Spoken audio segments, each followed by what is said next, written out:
smashing them down. It's a double kill for Jim. Oh my God, Jim! Looking pretty good. It's gonna be a triple kill. Jim comes on fire. Jim comes on fire.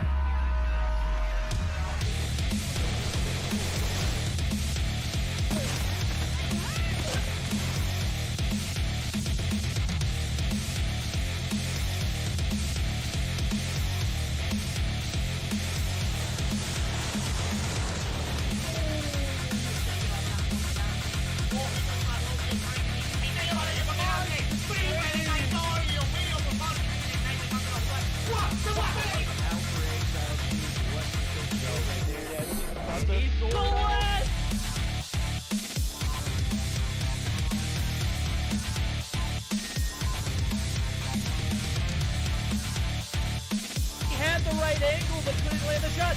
The dark scope, the 2-piece!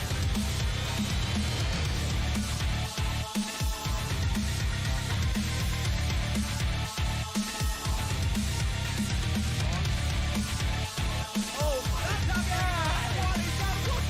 Cada equipo ahí contesta con los trató de darle su respetazo ahí, consigue eliminar a Felipe y rápido se voltea y se destaque na marotagem, belo ângulo dele. For him, he's gonna be able to take out. Oh my God! Oh no! He was down to 1 second on the clock. Já pegou bala na cara do Master. O Omairinho vai tentando fazer o primeiro.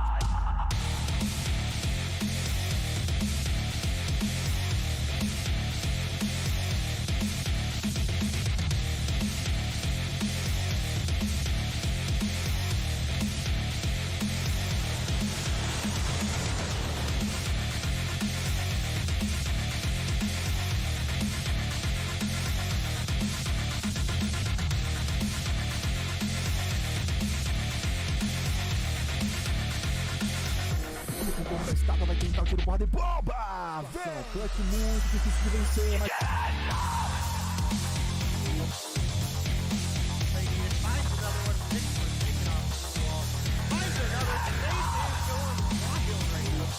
Square on the body that you hit. He no-scope for a follow right there. He no-scope.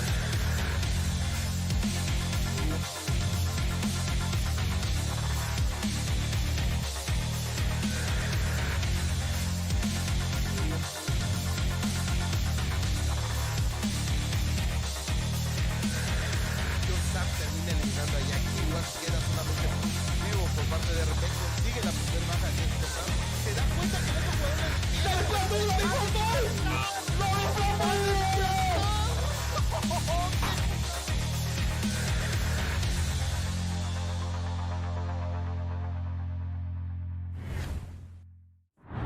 Good evening, EU. We are back for, that is right, day 3. No, it's day 4. 1, 2, 3. That's right, day 4 of Mobile Mayhem EU Spring 2022. As always, I'm your boy Verdict. Join me tonight on the 1s, 2s. It's going to be, you know, the bilingual man himself. Para stage 5. That's right, Guildmania. We're getting that that little bit of guild boost in chat already, and I'm digging it, bro. How are you doing today? Sir, back again. Verdict. I am doing quite alright, you know, had a bit of a hectic day, but overall, just getting started. We're gonna have plenty of good opportunities to see some good matches, so I'm thrilled for it. Yeah, a couple good matches indeed. Now, as we have been through about 2 weeks now, and it's been pretty solid season start, if I don't say so myself, but, you know, we're getting to the thick of it. Right now, it's probably one of the bigger days for a few of these teams, and then for some of these teams, it's make or break already off the rip. I know we were taking a look at the standings earlier, you know, previous to the broadcast, but I think we'll let everybody else get a little bit of an eye view of it. It is going to be Illuminati up top, 55 points, 40 points for Animus, 35 for Nova Esports. And then outside of the top 3, you've got EuroElite, who is a qualifying team, the #1 qualifying team indeed. Qlash, who actually finished second in the qualifiers. 117 not found with 15. Anarchy with 15 as well. And then you've got a 3-way tie for last, which is Lux, Portugal, and FM420. Well, I'm sitting here thinking FM420 is a invited team.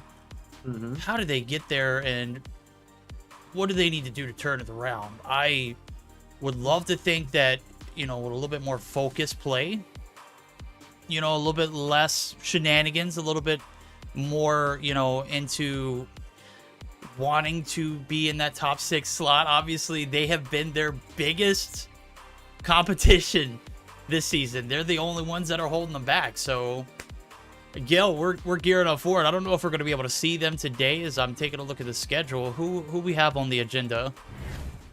For today's matches on starter, we're gonna get with a banger. That's gonna be Nova Esports versus Anarchy. Then we're gonna move with Portugal against EuroElite, like you mentioned, the #1 seeding team for the qualifiers. Then Qlash against Animus, and we'd end up with 117 Not Found against Illuminati, which means we're not gonna see for FN 420. If I'm being honest with you, like you mentioned, they like something's going on there that they need to fix ASAP, because they are already getting too far behind into the competition in here. No, I completely agree. I think a team with their stature, obviously they had gone through a lot previous to the season beginning. I think I read in Galaxy's Discord, which I don't know how credible that is. I've seen things pop in there and be announced, and I just am shaking my head like, how does that even make it through without any kind of real confirmation? But I read, you know, in there at one point a few months back that they had disbanded, and you know, I took it with, you know, like I take pretty much anything that, you know, I read on the internet with a grain of salt. So sure enough, they got an invitation to the show, and right now they're only sitting on 5 points. I think that is the biggest story on the back end. But on a positive note, man, I gotta say, our heart in, you know, what we found in success for a qualified team from last season, Illuminati EU, they found themselves in a top tier spot. I mean, they're literally ahead of everyone and 15 points ahead of the returning champions in Nova. They're going to be facing off against 117 Not Found tonight. I think that's going to be one of the highlight ones. The bad thing potentially there is we might not be able to see it depending on how late we start, you know, the first 3 series, right? I think after midnight Central European time, we have to technically stop. We can't start a new series. So if it does manage to make it in within that time frame, we're good. But, I mean, you're talking about the #1 team and then a team who has proven to be, you know, successful and getting better as well than 117 Not Found. So that marquee matchup of the night might not even be seen on air. I guess what we will focus with is the Nova Esports and Anarchy matchup, which is shortly about to start here in a minute. I think this series has potential to go the distance, but at the same time, it has to be Anarchy bringing their A game and putting their best foot forward. Yeah, it's going to be crucial for them to do their best performance, as they are only with 15 points, and winning this game, even if it's 2-1, that would bring them onto a scenario where they are going to be competing at the same time. The match between EuroElite and Qlash is going to be, in a way, could help also 117 Not Found. So a lot of movements, potential movements that we can see tonight on the overall standings of the leaderboard. But like you mentioned, I would love for us to be starting with these games as quickly as possible. Who knows what the games are going to be surprising us with, but I'd love to see that game between 117 and Illuminati, but it is what it is, right? The time is not on our side. No, it's not. I think it has to be Nova being swift here, handling business as we normally see them do. And then on the flip side of that, we got to see an EUE team come through with that same momentum that they have been coming through as a qualifying team, finishing at the top, and then also competing with some of the best of the best in the meantime before the season starts. So Qlash and Animus, I expect Animus to handle that in a 2-0 fashion. I'm not saying Qlash is, you know, discounted. All I'm saying is Qlash really hasn't shown that they can beat top tier teams like that. I think they had a great week last week, but at the same time, I just don't see them competing with Animus neck and neck through and through. You know, that's just, you know, a fair assessment. It's not a biased one. It's just one that we've seen Animus come through week in and week out and, you know, not have any hiccups, not have any unfortunate scenarios where they DQ or, you know, set themselves back before they even get started. They're sitting on the smooth 40 points. They haven't lost a map this season. As a matter of fact, I think they're one of the few that haven't I know we were talking about Nova being flawless a lot last season. This season, they've already lost one map to Illuminati, and unfortunately, well, not Illuminati, but 117 not found. Unfortunately, we didn't get to see that series because it was in a situation like we're sitting at tonight, where, you know, we're getting into the last series, and lo and behold, it's already 12:30, and the third series just finished. So, you know, there's a lot up in the air right now. There's some, you know, great games that we're getting to miss out on because of, you know, us starting a little later, and then also that third game toss-up. So, Search and Destroy, Hardpoint, obviously we're going to be looking at one of those two for Game 3 opportunities. And with that being said, Gil, if Control was added today, how excited would you to see that thrown in the mix? I mean, I would be really, really excited if I'm being honest with you. I don't know, the amount of times that I've seen them in the past is always nice to see them play against one another, but as we get more and more deep into the regular season, those games become more and more important, right? No longer being with a tied up of 0 between everybody. It's always a huge factor as to how teams sometimes deal with these sort of scenarios. So I'd be pretty happy to have it with us. All right, let me. Oh, okay. Sorry, I thought something was wrong. Never mind. No, you're fine. But, I think Domination was pretty fun to do on Sunday. I had this conversation with Day a few, you know, I think it was on Saturday to be exact, but Domination as a whole being a Game 3 option in a competitive tournament like this, which is obviously preparing you for the next stage in COD Mobile. Obviously, we're still waiting for Stage 2 to start. With Domination not being a viable option for, you know, the next stage, I think it's the best case scenario. But the 50-50 toss-up is the thing that gets me the most. I know it's, you know, a random generator, but at the same time, I mean, you're talking about... Exactly. You're talking about, you know, a Search and Destroy power-hungry team could come through and upset because they get the luck of the draw, or we're in scenarios where we're going to round 11 and both Search and Destroys back-to-back. That makes for a long night, and I think that also has a lot to do with, you know, why we haven't been able to get those 4 series in for the most part. And then last week we were blessed with a forfeit from FN 420. So taking a look at standings and whatnot, I know we were talking about as far as the elite being the elite. Today, Nova Esports could possibly jump right back into the driver's seat of being in the, you know, top 2, obviously Animus as well. Illuminati, I think, has the most to lose, as 117 Not Found have been a little bit, like, as I just mentioned, they beat Nova Esports, not this past Tuesday, last week, the one that we didn't get to see, but nonetheless, we're still waiting for the players to join in, and I know that we are giving them a little bit more time because they give us a little heads up, but we still have to start stream. With that being stated, this first matchup of the night, it's looking pretty juicy. Who are you rolling with? Do you have Nova, you know, securing a 2-0? Do you have Anarchy coming through with an upset? What are your thoughts? I mean, I think I would agree with you in the fact that we're going all the way onto a Game 3. Now, I'm not too sure if we get those maps ready, but if we get up to see a game like S&D for the third map, I think Anarchy would have a chance to eventually win the game. But if it ends up being Hardpoint, I wouldn't be surprised if Nova just straight up wins both of the respawn mods. So I think there's a higher chance for us to see Nova. As per usual, they're regularly the favorites. I think it's something that you've talked in the past, the fact that they are constantly being at the top tier level of Europe. But if we get a double S&D, I think there's a chance for Anarchy. I think so too. I think I was taking a look at it, and I'll just go ahead and show everybody before we get ready. As I do see players starting to pop in and out.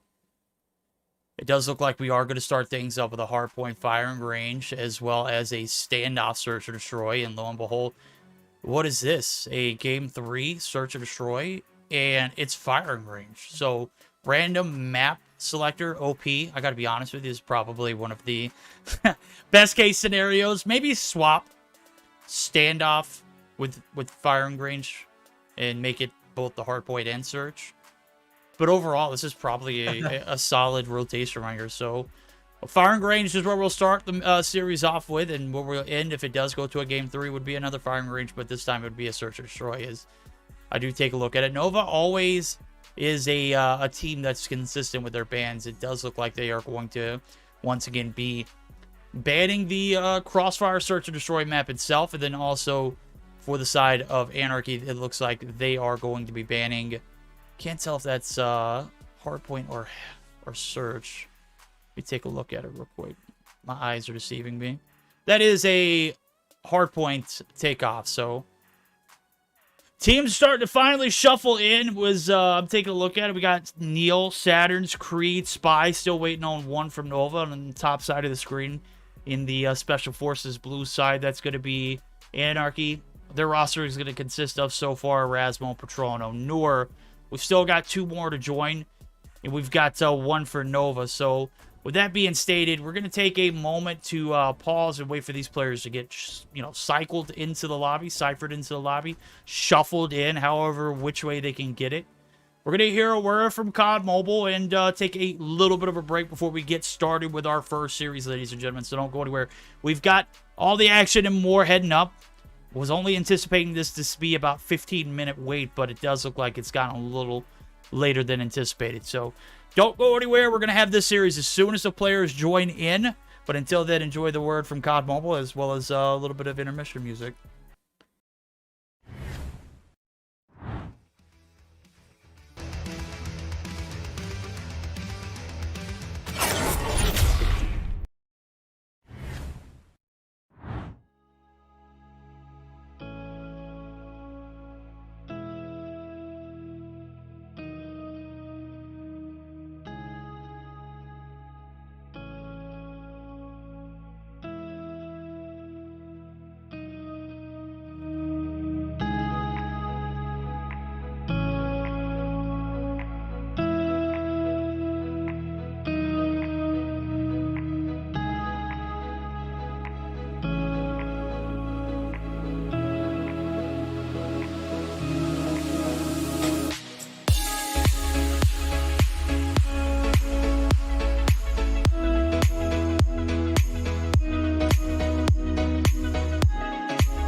All right, ladies and gentlemen, we are back for it. It does look like the players are ready to go. So as soon as I said, hey, we're going to take a short little intermission, I was wrong. We're going to go ahead and jump right into it. So if you're just now joining in, kind of give you a little bit of an idea of what we got going on. It's going to be a firing range hardpoint to start this series off. Standoff. What did I say? Firing range hard. Yeah, firing range hardpoint, search and destroy on standoff. And then that's right. A third game is necessary. It is going to be firing range, search and destroy. So, Gil, thoughts? You said it, 2 searches back to back. You think Nova might be on the brink of an upset here? Mm-hmm. I think there's the opportunity that they need with a combination like standoff and firing range, heavily known maps by pretty much everybody in the community. I'm sure that the side of Anarchy has done their homework. They've been able to practice the most time in here. Although I would say that arguably S&D is not a mode that is screamed upon competitive as often as it is with the hardpoint.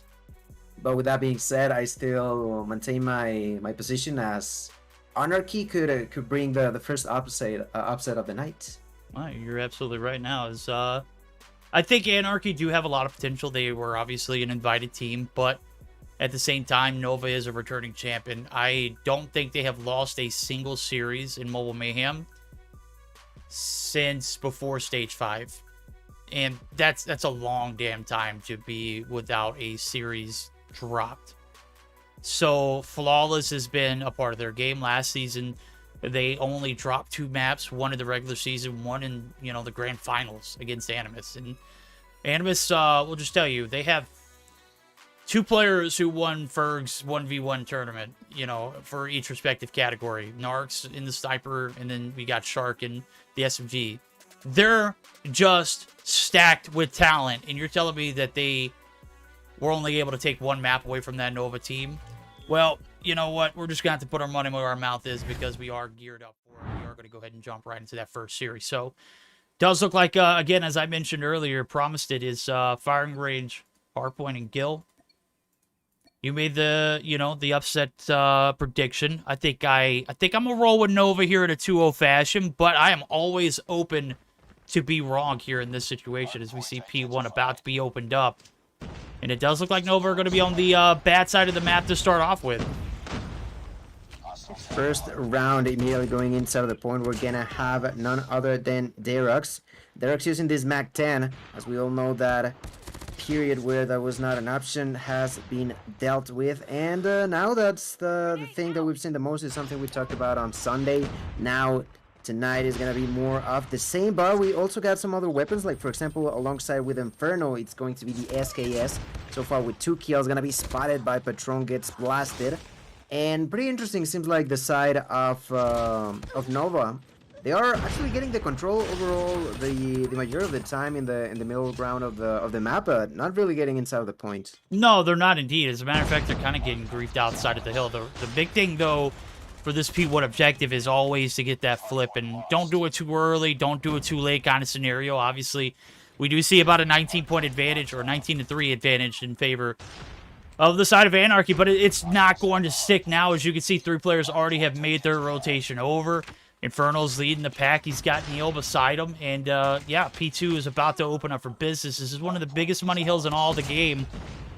And certainly in this firing range map, if you're looking for a big hill rotation, you're going to get a lot of value out of this armory site now as it's opened up. 15 seconds in. There's just nobody even in sight here remotely close to this P2 break.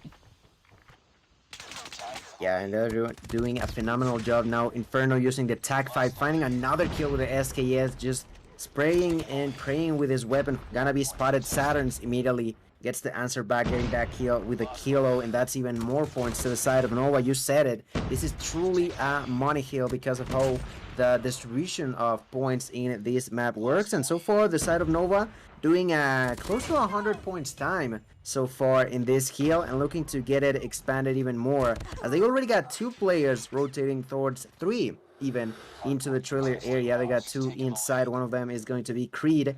Creed now gonna be running out of bullets, reloading. There's 2 people there, gets 1 kill, and the second doesn't come through. Great double now for Rasmo as he cleans off the side of trailer, gets spotted by Inferno. The incredible job done by Rasmo is just gonna be denied immediately by Nova yet again as they retake control inside of this trailer. Yeah, they do now. The contest is in. My. 1 player in. Derek's good night. Saturn's with the 3-piece, but it's going to go unnoticed because guess what? Trailer's compromised. Spy peeks his head in, tries to have his way, but Creed is going to be the one that gets revenge. Wrong. Onur shuts it down. The trailer site compromised. The break is going to stick, and the retake here for the side of Anarchy is going to be on point now as they are rocking and rolling with 25 seconds left. Plenty of scrap time to be scrapping for, but you can already see Nova. They're playing it back. They're not going to feed. They do not need this Anarchy team to streak up. And I think that's a great idea, great IGLing. And speaking of great IGLing, I'm thinking, why don't we go ahead and join in for a quick listen with the side of Nova, see how they sound on this P4 rotation as they have opted to not push and feed. We'll see if it pays off in the comm listen-in. Dead wood, one trailer, Shoot good, one shot. Oh, holy fuck. I smoked. Bottom wood. Oh, One is stand bad good, one is stand bad good, is fine. Mid one shot, top wood one shot, top wood purifier. Back wood, and top wood. I'm stunning. Purifier still hill. Purifier dead, purifier dead. Bottom good. He's on the window. We are fading them, boys, be careful. Yeah. I'm going trailer. Bottom wood, Trailer. They have so many trophies. One mid. Mid. Fuck. Backward. He's pushing jungle. Jungle, yeah. Jungle. The one is stand mid. Just gun you. Jungle still. One tot good, SKS tot good. I'll pick him. I'm trailer. No one trailer. One is bottom wood low. All right, calm, listen in. You heard it there. I think one of the key things that I heard while we were there was the fact that when one of the players was like, look, we got to stop feeding them. We cannot give them streaks. I know that was the focus on that P4 rotation, but I don't think I have ever seen this Nova team opt to rotate early and just get completely blown away off the objective. Right now, it's been all Anarchy in the feed. It's been all Anarchy on the objective. And a P2 rotation was not enough to save this Nova squad. They're going to be battling it back now as we're buckling up for a second rotation over to this P1 site. And Nova are down by about 60 points. Maybe Nova did not conceive those score streaks to the enemies, but I gotta show you that it doesn't bother too much the side of Anarchy. They still got their operators, and even with their weapons alone, they have done a fantastic job at outgunning them so far, with everybody getting over double digits, while so far Neil and Creed struggle to get onto the 10 mark there. Creed finally gonna get there, but their gunfights are not there. Creed now trying to push inside of the hill, gets the kill into Patron, bounces inside of the hill, and now they truly are worrying even about the first kill, because they realize it's not only about the rotations that they usually don't have to worry about too much, but against Anarchy today, it seems like it's not going to be enough if they rotate smoothly. They also got to make sure that they're defending properly too. Yeah, they got to deal with Derek's, man. My guy's on a 10 combo, streaked out of the wazoo. Look at this. My guy's in bottom armory right here, looking to go ahead and pop up one of those streaks. Spy right in the corner. On the opposite side, the lightning strike's going to find 3. Hot damn. What a feed here from Derox. The man is on fire, and I don't think that firing range is going to stop him from Nova as far as finding a way to take him out. He is a demon right now. I'm just in awe. I've never seen Nova in a situation where they've got one player they just cannot find a way to take down. And the break here on this P2 site, Armory, is going to be sustained. Nova are going to be shut down. Spy finally deals the deed, but man, the damage has been done. 182 to 75. Good God, I'm trying to call you Derek's as well. Yeah, what do you think? A quick listen with Anarchy. Let's see how those comms sound now as they're kind of rock and roll. Let's go ahead and strike it while the kettle's hot. Let's barrel. One to trailer. Barrel dead. One mix, one. Smoke. One Chew it, Patrix, chew it. Backward, Patrix. Backward, low. Mid. He's inside now. One, showers, low showers, one shot. Showers, Genius, 2 showers. Bottom wood. Now mid again. On you, Redmo. I choked my ass. One side. 2 barrels. 2 boots. 2 barrels. Use your OPHs, use your OPHs. 45 side. Bottom good. Window, top wood. Top boot. Toxin, 1 HP. Top wood dead. Shower. I need help. Drink shower. Shower's low, dead, no shower. Dead. Let's go. I conquer side. Go next when you die. Go next when you die. Go next when you die. One trailer, go new, fuck it. One backward. Just one. Choose inside. ACS inside. Streaks were not enough to keep that point there on the rotation over the P3. P2 was a lockdown, but now we're looking at a P4, and the game's gotten a little closer. Gil, we are looking at a 40-point advantage. Still in favor of Anarchy, but are Nova finally starting to get the ball rolling? Are they making a comeback here? It looks like they are going to get the break here on the P4 side, and there's nobody from Anarchy. How close to victory have Anarchy been, and it is slipping through the grips of their hands? I think we were all able to hear them in the voice comm. It's clear that we've all heard that before. The fact that they're anxious, they're nervous. They knew that they were winning, but at the same time, they knew how easy an L could have been turned around any second. That's exactly what's hurting them in the back. The fact that I think they at some point stopped being so confident and started worrying too much, and right now they're struggling like crazy. All their advantage has vanished, like you said, through their fingers, trying to get in. Derek's with the death machine across the mid-center of the map gets taken down. Instead of the hill, we have Patron. Finally, more points to the squad. Still not gonna be enough. The fight continues. Nova are making a comeback right now, and they're coming in heavy, not dropping any second to their opponents if they don't if they have the opportunity to say no to it. Inside of the next P1 reset for the 3rd time, we're gonna have the side of Saturn's getting inside, throwing as many grenades as he can, Mach 10 in hand, finding a couple more kills, gets taken down. Verdict is getting as close as it gets. Yeah, it is. It's going to come down to this P2 rotation. You can see about 43 seconds left on P1. And here come the streaks again. Nova are buckling up for the comeback, and they have made it manageable. Now it's only about a 5-point advantage. The deficit's surely going to be able to get covered here if they maintain the spawns. But look at it there. Anarchy are going to be able to get the break on the point. They're going to be able to continue to extend this lead. And they have done what is possibly the impossible here. The P2 rotation looks like it might get shut down. Neil wins a big gunfight. And I think Anarchy are going to choke this right here. You get too, you get too close to the sun. You fly too high, you're bound to get burnt. And here on firing range, there's not much cover from the sun, homie. It is a bit of Nova coming through. 13-second deficit. Surely going to have the advantage on this rotation. It's all going to be on Nord Patron's break here. There's 2 players in the direct vicinity. They're going to be shut down. Saturn's wins a big one there, and Creed Inferno as well. I think Nova have done it. I think this might be setting them up for success, but we can't call it too early. We got to let it play out.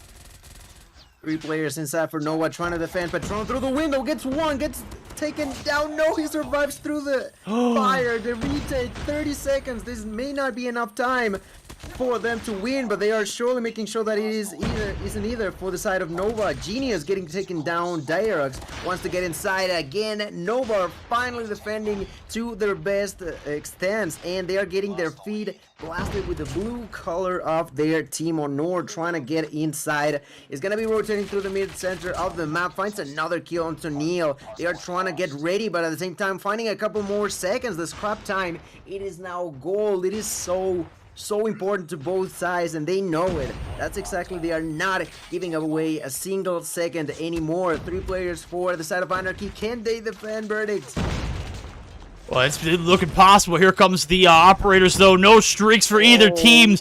Big Sparrow kills coming through. The arrows are flaming right now. The break, it's in favor of Nova, and we may have doubted them earlier because, my God, Anarchy looked pretty damn flawless, and you got to thank Darox for that. The break's going to come through. Saturn's shut down. Anarchy can win on this point. Patron going to pull out the... Oh, no, the Annihilator's going to be wasted. The grab vortex shuts him out. The break is back in. It's a toss-up. Nova's on the hill. 5 seconds left. They pull out. They pull up, hop out, and jump right into the trailer site. 250 to 229. Anarchy, you were so close, homies. Unfortunately, Nova come through with a little bit of that Nova factor. Maybe they just need a little bit of a warm-up, and certainly 3 rotations in, certainly you gotta have your head on straight after that, right? I mean, when you got your enemies on their knees, just looking you dead center in the eyes, you can't have mercy on them. You can't allow them to get comfortable no more. The side of Nova already struggled for the majority of the first half of the game, like you mentioned. But once they got that snowball rolling, it got bigger and bigger. Anarchy started to just lose control even more so and more as time went on. They just couldn't held as strong as they were at first. And like I was talking about the fact that they were winning the majority of the gunfights, but at the end of this game it got a whole lot closer, which means that it was just a singular turning point. I think it was on like after P1 reset. Yeah. And the first time we got it, that Nova just connected with themselves, while the side of Anarchy was just too nervous in a way. No, they were. I mean, again, obviously you could taste success. The comms were starting to get shaky. I think we joined in at the proper time. The momentum starts to slowly shift back in favor of Nova as they start earning a few streaks. And one player in particular that I've got to give a shout out to is Inferno, because anytime you're rocking the SKS and you put a minute on the hill as well as a 41 and 27 KD, my guy, you put in work. 22 assists to go along with that.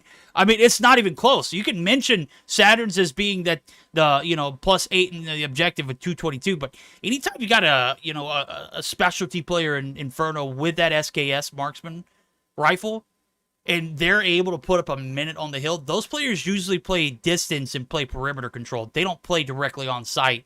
You can, reference Space in NA. You can reference Marvel for Animus. Those are 2 textbook perfect players when it comes to the SKS and wheeling and dealing traffic. And my God, did we start off on a banger? I'm Gil. I'm sorry, bro. I could not control the excitement. it was just an intense matchup. And I just got to say, Anarchy, a bit shaky towards the end. They started off hot, but what a way to start the day. I mean, granted it was late, but hot damn. Imagine not seeing that one. Yeah, I mean, I was expecting a lot from this match, and the way they oversaturated us with such great gameplay, it was just so good. Verdict. But that was only game one. Let's just roll on to the second map, and that's gonna be Search and Destroy on Standoff. Well, oh, never mind. I think we're gonna have a redo. Oh, well, you know what? No pain, no party, right? No, well, maybe someone had a wrong loadout. It don't matter. We're gonna go ahead. Got that Mexico server. It happens, you know. Yeah. Hey, you know, sometimes when the ping ain't right, you know, we don't get to select servers. Mexico is the obvious choice for a default, right? yeah. It sure is. I was talking to Tech last night. He's like, man, them LATAM servers hit a little differently, bro. We almost lost a hardpoint last night. It was like 3-point win over O Killers and SA. Or was it LATAM? It was LATAM Mobile Mayhem. And I was cracking up, bro. It was like one of those moments where you know that the ping could be a bit of an issue, but ping can only account for a certain amount of, interactions where you fail, right? If you don't adapt to the ping after starting a game, that's on you after that. So now, yesterday I was playing with Parasite, the one from Box, and Lloyd was carrying my booty up with 100 ping. So like you can deal with that. Of course, in competitive it's completely different, but you know what I mean, right? No, yeah, I get what you're saying. I didn't know you played with Parasite. That's kind of crazy, bro. Huge shout out Parasite. Huge fan of his, and a loyal member in the chat as well too. So jumping right into the action, you mentioned it earlier. It's the Search and Destroy on Standoff, and you said 2 searches in a row might be where the upset comes through. Well, I mean, we damn near saw an upset in the hard point right there, and here we are back at it in the search. And Anarchy already starting off with a little fire, but it is going to be the conservative push now, as they have not committed to a site, and they are playing for picks as it is. Derek's half is going to be a recover. They're content with just holding down grannies until someone makes the wrong move. Right now, I'm looking at Genius in the outside of Grannies. Could find the first enemy behind him. Turns around, gets the kill. Onto Inferno. First blood into the hands of Anarchy yet again.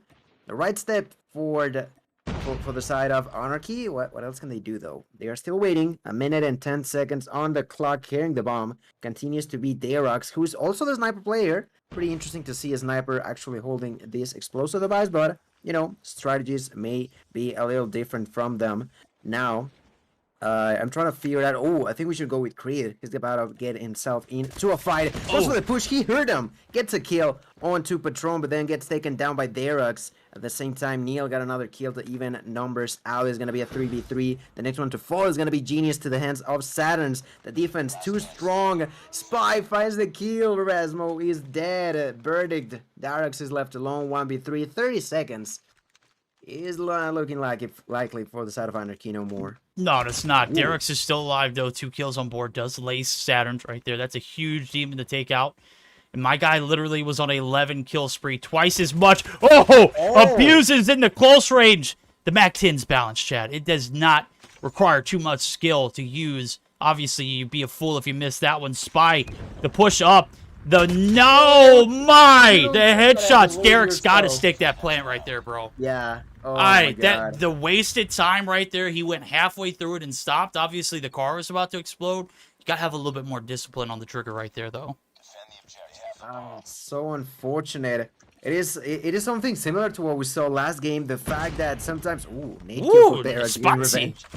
Hey, yeah. He wanted to take revenge for what just happened, but you still gotta follow through. If it's a round for S&D, if it's a game of hardpoint, you gotta stick to the plan. You gotta keep it cool head. But unfortunately for Derek, that was not the case. But still, I gotta mention, Derek so far 4 kills on only 1 round and a half. 4 kills for him. Yeah, he's producing, bro. The bad thing is that last round slips right through the cracks of his hands. Is just as like the hard point we just witnessed. It was, a 100-point lead almost in favor of Anarchy. Maybe it wasn't that high. It was like 60 at one point, I remember. But, at one point, we did not consider the fact that Nova were going to make a comeback. Well, lo and behold, towards the end of that game, it was all Nova in the feed. It was all Nova with score streaks. It was all Nova all over the point. Right now, Nova have found a way to even things up in this round, but Rasmus peeks the wrong angle, slow peeks for Neil.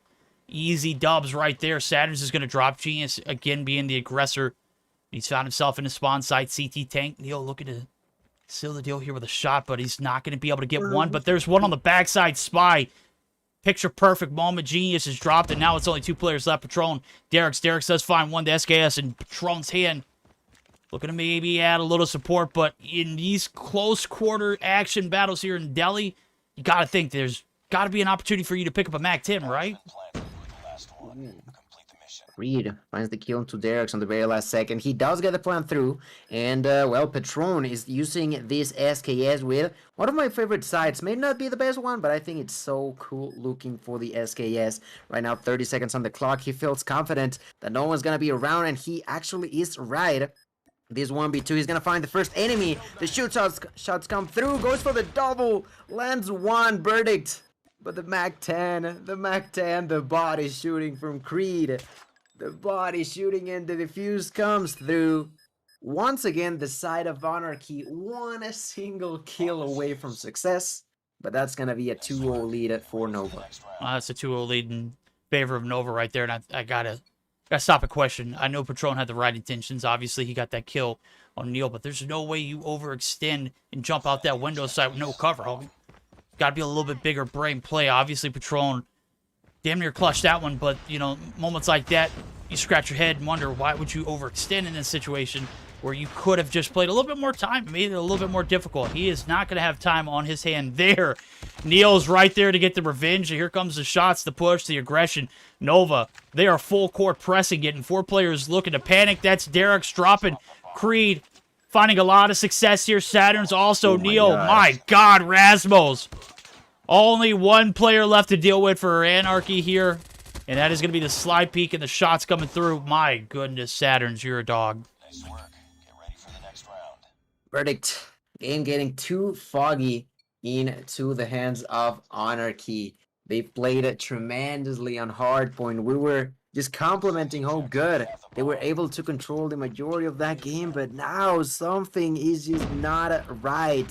For the first 2 rounds, try to be defensive, and it almost worked out. They decided to change strategies, and it just was awful for them. Now, trying to repeat strategies, immediately going for the bomb plant. I think we should go with Rasmus. Rasmus pushing, gonna get the kill onto Saturn's.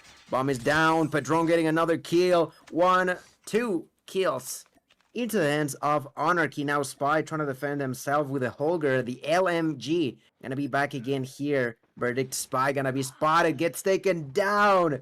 We got a 5-0 last round in favor of Nova, but now Neil is the only one alive, gonna try to defend himself. Not going to be possible. Did I somehow like cast a curse Nova or something? No, I think that was Anarchy just shimmying through and, you know, meeting and giving that same kind of aggression that they got last round from Nova. You know, the aggression pushed up, the defense just full court press. I called it. I mean, 5 kills right in a row. Everybody dropped like flies right here. The side of Anarchy, they play a little full court press themselves, push all the way up to the site and clear it off effectively. Get 2 picks almost instantly.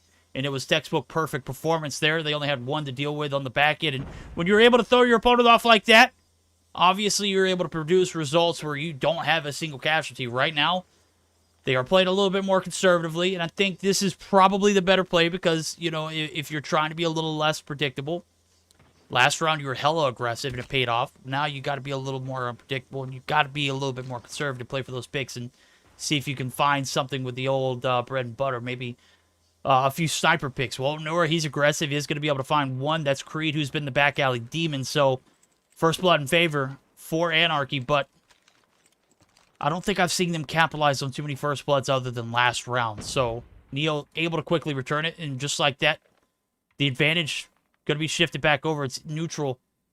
Bomb still not committed. You can see 1 player pushes up. Spy shuts him down. Inferno finds another. Everything is crumbling yet again for Anarchy. Looks like they're only going to be able to find 1 on the attack as we are about to flip sides. Patron's dropped. Onur's last up. And even though the bomb is down, there's only 30 seconds. There's no way he's going to be able to take all 4 out with a MAC-10, right? Yeah, absolutely not. 1v4. This is not what we're talking about. They're not gonna allow that to happen, or nor just trying to get a single pick before anything. But in there, gonna find the first one through a head glitch. He's like, nope, I'm gonna go ahead and turn around. What he didn't know is that on that other door, there was also another enemy kill gonna come through for. I don't know who was using the SKS from Nova, but what I do know is that we get ourselves onto a 4-1 lead for Nova. I was expecting the side of Anarchy to be like shining a bit more on S&D, and that's not what we've seen so far as they flip spawns and will try to defend these objectives. Genius gonna be pushing. Patron gets the first blood. Genius knows that there's people around running out of bullets. His ally is dead, but he still gets the kill. Has to reload, changes to the Mac 10 on the ground, but gets taken down nonetheless. Now through the wall, Spy with a Holger gets the kill onto Patron.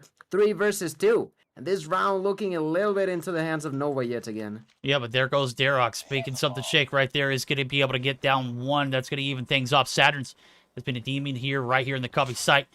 I don't know if this is the play right here. Oh, Nora, no, I believe in your shots just like you do, and you 100% win those. It's all O'Neal. Bombs down, and no need to push the box area because you can almost always expect him to be right here with a sniper in his hand. Derek's going to play the little statue take area. Wait for the push. He is going to go ahead and jump up and maybe bait out Neil, and here comes the plays. Neil's going to retreat. Neil's going to turn his back for 1 second. Neil's going to get griefed. And just like that, Anarchy started off getting slapped around. Saturn's was an aggressive player, but it does not pan out for Nova. Anarchy on the defense. So far, so good. 1 round. Can they make it 2? Make it a little closer as they have found themselves in a little bit of a deficit. But we flip side. Maybe the defense prevails better for them. Definitely could be the case. Patron gets the first blood yet again now, playing with that, I think that's the SKS. Honor gets another kill. Honor looking for more. Genius too. A lot of kills going all at the same time. Spy is left alone. 1v4. This could be another round into the hands of Anarchy. They're doing a whole lot better at defense. Derek's is the one to take that last kill. That's 2 in a row now for Anarchy. They finally found themselves inside of a bit of a streak. They could potentially win if they get all of the defensive rounds, but still, they got a long way to go. They do got a long way to go, and I don't know if this is so much the defense prevailing. I mean, obviously, if you've got 2 rounds in a row where Nova do the exact same thing, and you're anticipating it as well as Anarchy has, I want to say this is maybe, Nova, possibly not being as creative as possible. Inferno's going to be able to peek up. Does get around the corner. Oh, that's a big kill that Honor's not going to be able to get as the deed is done. Inferno's going to be able to fall back. A little bit of a back alley push, a different approach, and it pans out for the first blood. But nobody there to get the trade. Honor tries around a corner, doesn't pan out. Now Inferno repeats. I am shaking my head, Inferno. You got caught with your hand in the cookie jar 1 time. You peek it for the 2nd time. He gets shut down. Kree does find 1, though, and the A side looking like it might be clear, but Darok's there. Nor going to be able to get the trade as Derek just dropped it out to 1v2. 55 seconds left on the clock. Bombs down over at the A site. Saturn's on the flank. The jump up right there on the tank. Oh, does not get the kill. Honor. Oh, man, these are just like tough instances. Will he be able to clutch it up, though? 1v2 style. Saturn's right through the site, the head glitch on point. Neil from the back, and we are on match point here for Nova. That was a little bit of a hide-and-seek one right there. Maybe catch me if you can scenario, and Nova, able to play their lives to the fullest, and Anarchy, they get caught off guard by a little bit of creativity. Yeah, Honor definitely had to get that 1 kill, and that's exactly why he decided to play it like that. Didn't work out. Genius finds the first blood yet again now on the other side. Derek's is already onto the rooftop of the 2nd floor, onto Granny's. He could find 2 kills in here, but O'Neal with a nasty shot. May only have a split second to react, but does it to perfection. A couple more kills are going to be traded in. 2 for 2 on each side. The bomb is on the ground, and Rasmo has spotted it already. He's going to be hiding onto these boxes, waiting patiently. He knows that there's someone over at market. He knows where the bomb is at as well. And that's something that the side of Anarchy can play around with.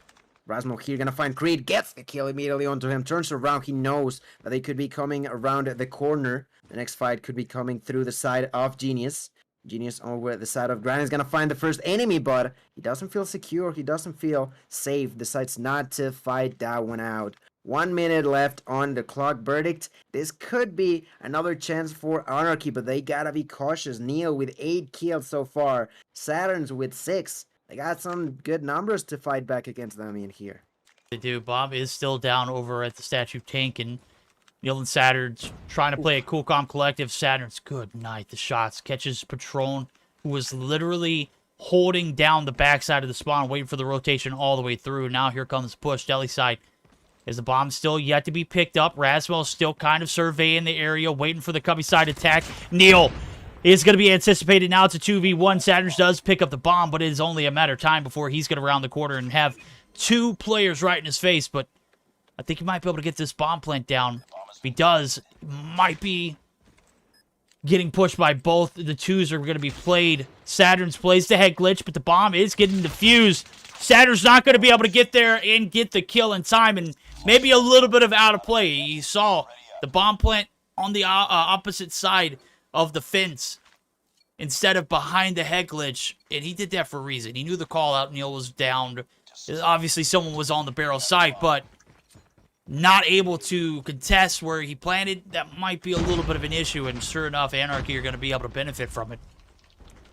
Yeah, as they committed onto that one out, the defuse comes through. Another round into the hands of Anarchy. 4-5 leading into the hands of Nova Steel, but they realized that they gotta be cautious. They gotta be careful that they are taking this round a lot slower than they've been in the past. Even distributing the push across the side of gas station and market at the same time.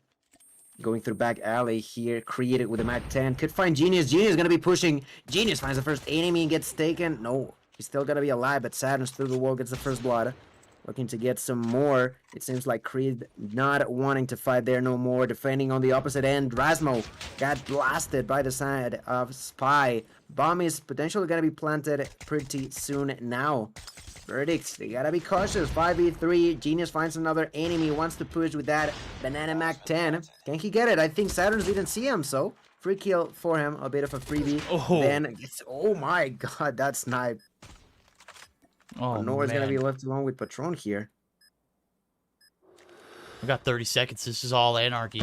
You know, you either win this round or you go home empty-handed. Right here, the push is going to result in Patron. He's flawless there, too. Down Neil. He's holding down boxes. 18 seconds left on the push. The shots are going to come through. Patron not going to have time to do so. Neil stands up. Headshots on point. 6-4 win. And that is it. Game number 2. Nova, even though they had their backs against the wall in the hard point, they start off being the aggressors here in the Search and Destroy. They find themselves with a little bit of a 4-1 and almost sell the bag there, though they did not. 6-4 win indeed, 20 points for Nova. And even when we have nail-biter performances, it almost always seems like they know what they got going on, what they need to do to get the job done. And this team, certainly one of the betters in the clutch scenarios. Right there, textbook performance there on the attack. They get that last player, Neil. Never really stood a shot, Patron did in that instance. Either had one play, push it, or go for the defuse. And you're not getting the defuse off with a sniper like Neil on the opposite side of the boxes. Yeah, it was an unfortunate situation there for Patron. He already had that double, but the timer was not gonna help him out. And Nail played it to perfection, right? Like you said, he was just waiting patiently for his perfect opportunity to get that kill, get that round. And the Dava was really hoping and expecting for us to go on to a third map scenario, but clearly, like you mentioned, Nova had a different plan to that. They just bounced back in such a dominant manner on hardpoint. They rolled around with it onto Search and Destroy as well. And although Anarchy was trying to pretty much do the same that they had to deal with on the first map, they were not capable of pulling through at the end. And that's gonna be the end of the first match of the night. Verdict. It was pretty good. Although I was expecting it to be a little bit longer, I wouldn't say that I was I was enjoying it basically. Oh man, I enjoyed the hell out of it. First game was a nail biter. Second game was a bit of a back and forth. Nova finally able to get their feet under them. 4 rounds in a row on the attack. Obviously, you know, you can't afford to make too many mistakes. And Anarchy, they're going to make mistakes against a team like Nova. It happens, all right? Nobody's perfect. Nova just seemed to know when and where to strike. And sure enough, they are pinpoint accurate on the clutch there. The 20 points are going to be awarded to them. They are going to be remaining undefeated here in the regular season, even though this, well, undefeated. They've lost 1 map against 1-7 I found, but they are still undefeated in series counts. So that's all that matters. And their streak, I don't know if it's going to come to an end anytime soon. Hope it, you know, hope the best for both teams. Anarchy, man, you got to find a way to close those hard points out, because in situations like that, you've got an upset on your hands. You've got to stop, let the nerves go out the window, my guy. I mean, you said it earlier. They're a bit shaky, right? Like we got the opportunity when you said to join to just understand what was going through their minds. Yes, the comms were nice, but it's not only about the comms, right? You also gotta be cool. You gotta collect yourself, be able to clutch those games up, or else, well, you're gonna get a scenario where you get so close to the dub, but at the end of the day, being close is not gonna give you the dubs at these games. No, that's right. Close is not good enough, especially not against a team like Nova. Well, that series is done. Our matches of the day. We're going to be moving on to our second series of the night. It's going to be Portugal and EuroElite. Ladies and gentlemen, we're going to get geared up for that and more. The best 3 is surely yet to come. We're going to take a short intermission, followed up by a, well, we're going to start off with a word from COD Mobile first, and then have a short intermission as the players are going to be ciphering into the lobby. As soon as we get them in, I promise you, we will start ASAP. So don't go anywhere. We're going to have that and more, as our series, or our night, has just begun.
All right, short break indeed. We are back for it. Portugal, EuroElite.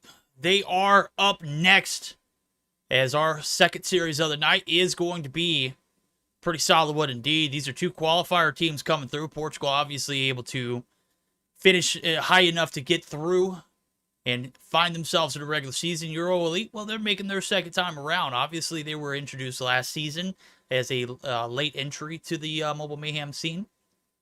Go through qualifiers flawless. I don't think they dropped a single map.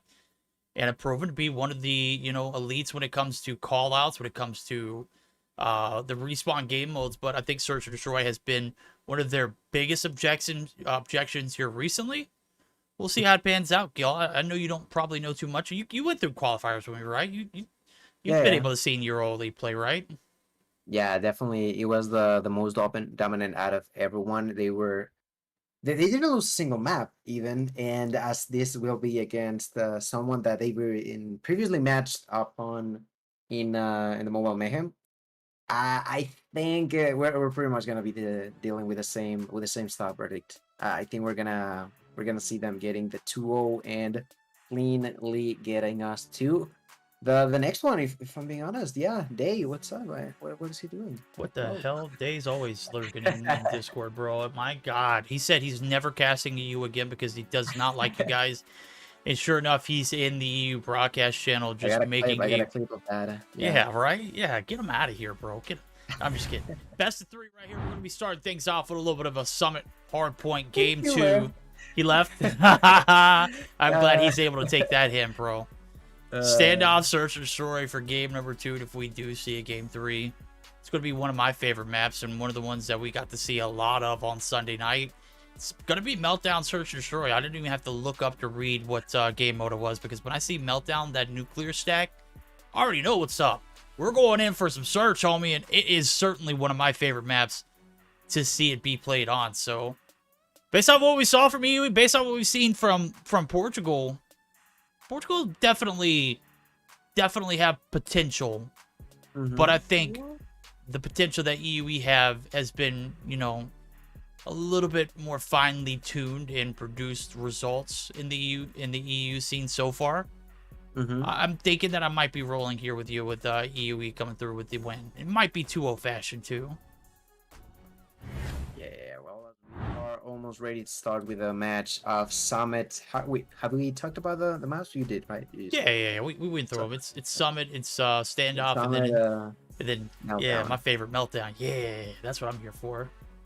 Do you actually like it or not? I freaking love Meltdown, bro. Meltdown is like it's like you've got, base level, you've got second stories, you've got tunnels, you got a little bit of everything. You got a few open range where you can get sniper, perches, and the office buildings offer a great, resource for those. But then you've also got a hella aggressive A push.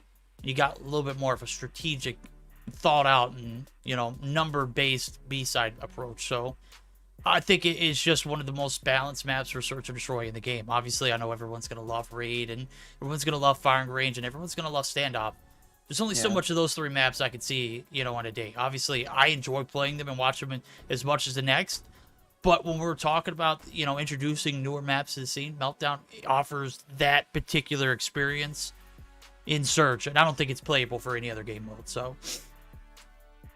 And I mean, we got to see something spectacular out of this map game mode combo on Sunday between 11T and Tribe, right? That game with Alex. Oh my God, Alex! I feel like this man. I feel like he was still like he's been working his way onto being a main part of the side of 11T. And if that game didn't secure his spot, I don't know what will. I don't know what will either, bro. I mean, I even got the message. For some of the Tri players, they were like, bro, we just couldn't find a way to take down Alex, say, right? He was everywhere, right? He was not even afraid. He was just pushing to wherever he wanted to, killing whoever was on his way. He was insane. I mean, he was persistent. I think the one thing that I saw him do, which kind of blew my mind, and it actually worked out, the first time he pushed through the bottom of the tunnel in Meltdown, he got shut down instantly by Jez. Well, what happens the second, third, fourth, fifth time? Because there's no one there to, shut it down. because Jez is thinking in his head, oh, well, he's not going to push this. I own this now. I don't even, this is where I pissed at. This is my spot, right? He doesn't need to, you know, check that again. Wrong. That's where things went wrong. So we're going to go where things go right here in Summit now is game number 1's about to start off. And EUE, we're going to be on board with Rick off the bat. P1 again out in the open. And Gil, we're here for it. It's going to be a sweaty one indeed. This is probably one of the, you know, most intricate ones. Not the most competitive, I'd say, but certainly one of the more intricate P1s. It's in enclosure buildings, but it is also never a safe spot to be at. So far, clean start for the side of UEFM from the top side. Trying to figure out how to get kills along the way, but left to right, there's enemies from UE finally blasting through their opponents. A collective 5-man push at the same time, Verdict was what it took for the side of Portugal to get them out. Now a lot of nades to defend. That was a good idea, a good plan, you know. I think you mentioned the fact that they truly got a lot of potential, and although there's stuff that they need to work on, that kind of gameplay, it's a clear view of us knowing that, well, if they got in here was for a reason, and so far, first point, you said it is not necessarily the best one out there, but a good fight between the two of them. It is. It's a scrappy one indeed now, as I did get the chance to catch that Superman punch on one of the Portugal players. I don't know who it was. I think it was Rick, bro. He absolutely bodied somebody with the jump up and the punch to follow through. I think it was 100% Rick. Gonna have to go back and clip that for him, but nonetheless, 34-17 is 10 seconds through. P2 rotates catwalk. Calabuso's a demon, bro. He's already double digits. Holy crap! My guy is finally gonna be shut down, but he is, you know, just... He's a man amongst little boys right here, right now. 11 kills, 12. The max hit in his hand, disgusting. 12 and 3 so far, but it does not change the fact that EUE are with a lead. And they are only letting it get worse for the side of Portugal. Portugal finally able to put their foot on the point. Rick is going to be able to contest, but he shut down the Sparrow already on point for Calabuso. And I guess when you earn double-digit kills within the first minute of the game, of course you're going to have your Sparrow to blast away, right?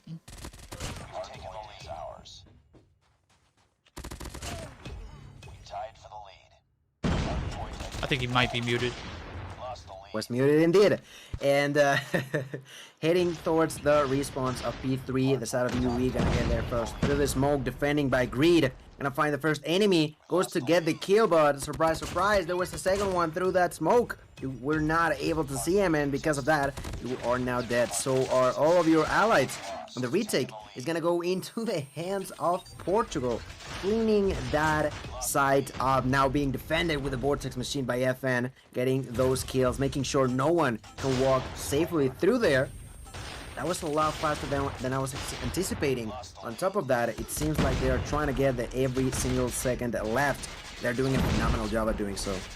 They are indeed, man. If we had 5 players like Calabuso in this lobby right now, I would be very afraid of whoever was on the opposite side of the spectrum. However, we don't have 5 players. They're just not built like him anymore. My guy is just a one-man wrecking crew. He's already 20 kills in. We're only 3 points into the hill. 65-59. I can't make this up, bro. I cannot make it up. Dude literally broke the Mobile Mayhem regular season record for kills with 56. And then later that night, obviously, in the same Mobile Mayhem broadcast in NA that I was casting, somebody else broke that one. So, I mean, it's just, he's a freak of nature. The kills are coming through. With the max hit, he's just looking like it is, you know, a steak knife through butter. I mean, there's no way you could shut him down. Well, here it is, the P4 rotation. Shutdown is certainly the case now, as EUE have found a little bit of success there, but the break looking like it might come through from both ends. Rick going to be able to do a good job holding off the snow side. Here comes the push from the mid. It's shut down, and EUE are locking it in. The lead's going to remain in their favor, so is P4, but no, Calabuso through the back door. Cannot be safe with him lurking around, and my guy is not content with sticking on the point. Look at that. He is out there playing that demon role all too often. And you said it yourself, it's already scary to fight against one. Imagine if it was 5. In here, Calabuso getting killed, 26, cleaning the last enemy inside, giving a little bit more of points to the side of Portugal. as they begin their way through P1. Reset FN was the only player in there, gonna be taken down. Gio tried to walk through, gets blasted as well. Pedro down, Calabuso too. Everybody dying on the side of Portugal. The only one finally getting closer is gonna be Morpheus, but it seems like Morpheus was just not sure about pushing through that and decides not to. I don't know, like, I know how chaotic it can be on P1, but at the same time, not fighting for at least making sure your enemies are not getting points is something that I'm not too sure how much I agree with. Now, Calabuso not only aiming for those kills, also for the OBJ, gotta go right through the middle, and now taking down the Sparrow, finds a double with a single shot, looking to get some more, a little bit of a pre-fire situation, finds another enemy, but not finding a kill, gonna get stunned by a concussion nade. The scoreboard though, it's pretty clean and pretty close between one another, but almost double and triple the amount of kills for Calabuso than some others. I think he's got more kills in the lobby than almost everyone else combined. My guy's literally 31 deep, and we're not even halfway through this game. Speaking of that, it is a close one indeed. We're not even halfway through it as of yet. We're going to go ahead and buckle up for a little bit of a listen. I'm thinking since it's close right now and Calabuso's kind of frying, I don't think they're going to be able to shut him down, bro. We're going to go ahead and join in for a quick listen in with Portugal. See how those comms sounding with, Calabuso just absolutely, I mean, freaking nature-like owning this lobby. Bora, caralho, vamos ganhar estes gajos. Estão lá embaixo.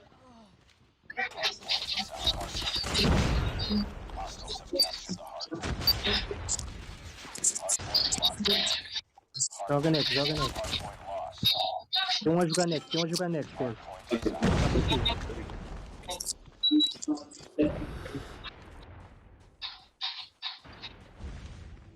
gonna be honest with you. When we jumped in, I thought we were gonna hear a little bit more of back and forth, but it literally was crickets.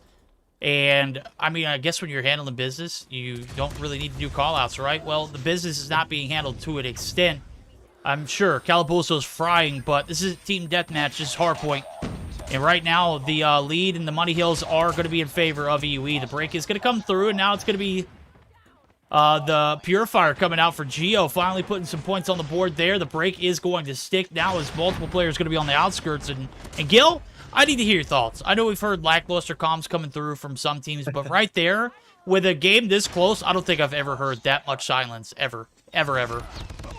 And even not even like noises of you being anxious or pushing or excited or whatever, right? We got just no emotion whatsoever. They were just chilling next to each other on the voice chat, and I truly don't agree with it. You know, I was talking about how much I disagree with the fact that I don't know who it was. It's standing outside of the point instead of trying to push in. But now when it comes down to the communication, if you are not relying on those, although it not necessarily is the most important part, it can be definitely a game changer situation. But give it or take it, the fact that they are still close to the enemies is a good state of them being a good team. Now Calabuso with 42 kills, gonna be trying to get inside of the point, finds the enemy, finds the kill. He just spread the enemies apart. Finds another one out, turns around, goes for the triple. The only way they're gonna take him down is with a concussion nade. But I still feel like this man is unstoppable in a way. Yeah, I want to do listen-ins with EUE, but I don't want to take the camera off of Calabuso. My guy is just absolutely frying. Obviously, he doesn't have his... He has 46 seconds on the hill, too. I guess that's... give this man some support. Portugal, find someone to play the objective and win a few gunfights. And let this man fry. Let this man do what he does. I was reading in chat, either this man is one of the best in COD Mobile or he's hacking. Well, I assure you, he's not hacking. Bro is missing shots left and right and does not have walls, because I've seen him walk in several instances and not have an idea of where anybody was. Well, the game is surely like 28 points out of range, and Calabuso is stuck on 47. I'm thinking now is probably the best. We're going to go ahead and do a quick listen-in with the side of EUE. Give them a chance to sound off, because Portugal, homies, I'm sorry, those calm listen-ins were an L, and I'm looking for a W. We'll see if EuroElite can give it to us.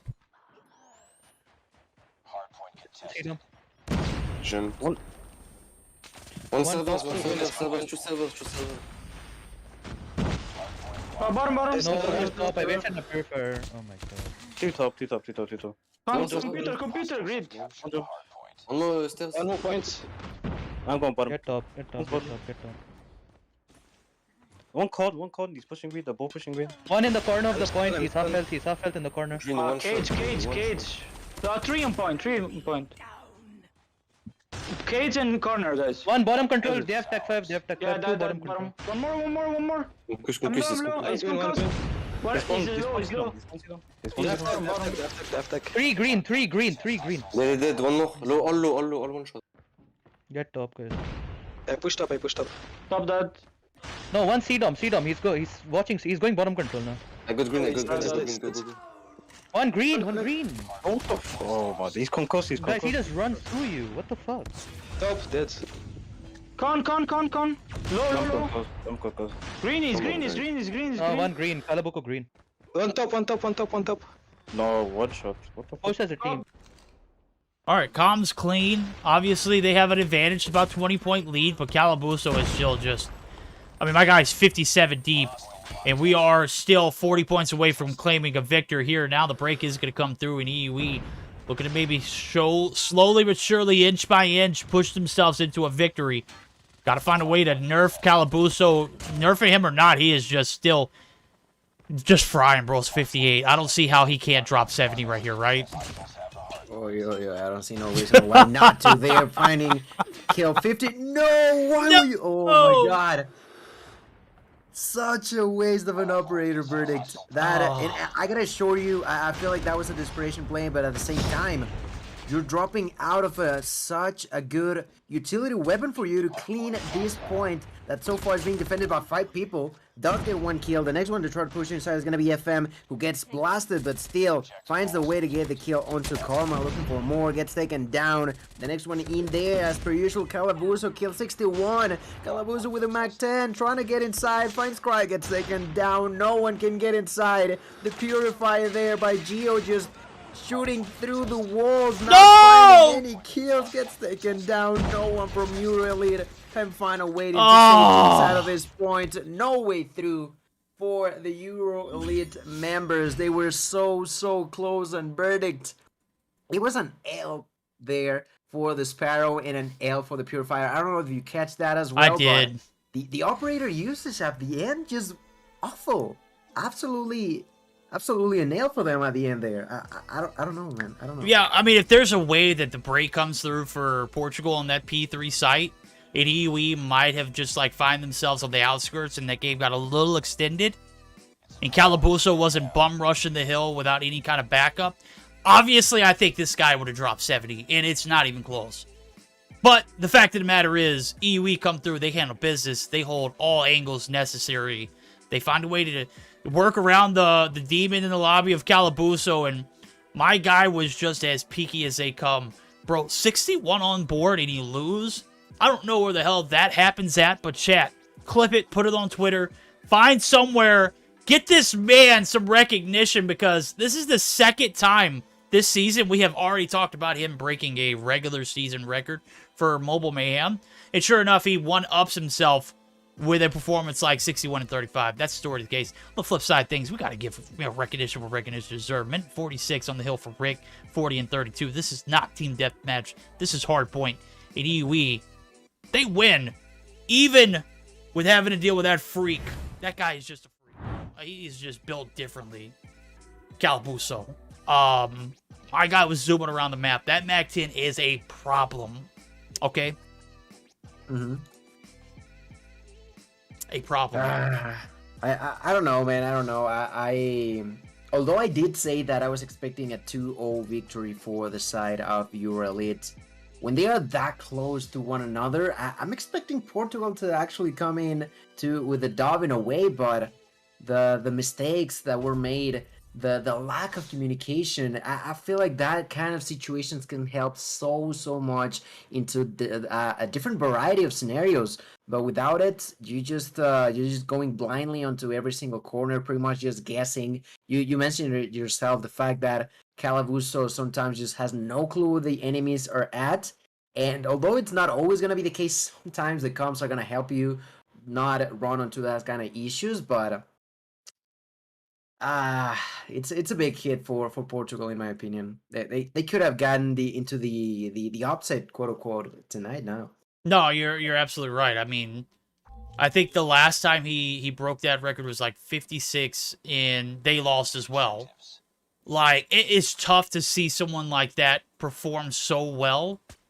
Have a little bit of objective time to go along with it, and not a lot of support on the back end to close out the victory. Obviously, they lost by, it wasn't a 20-point game. It wasn't a 30-point game. It was a 50-plus point game.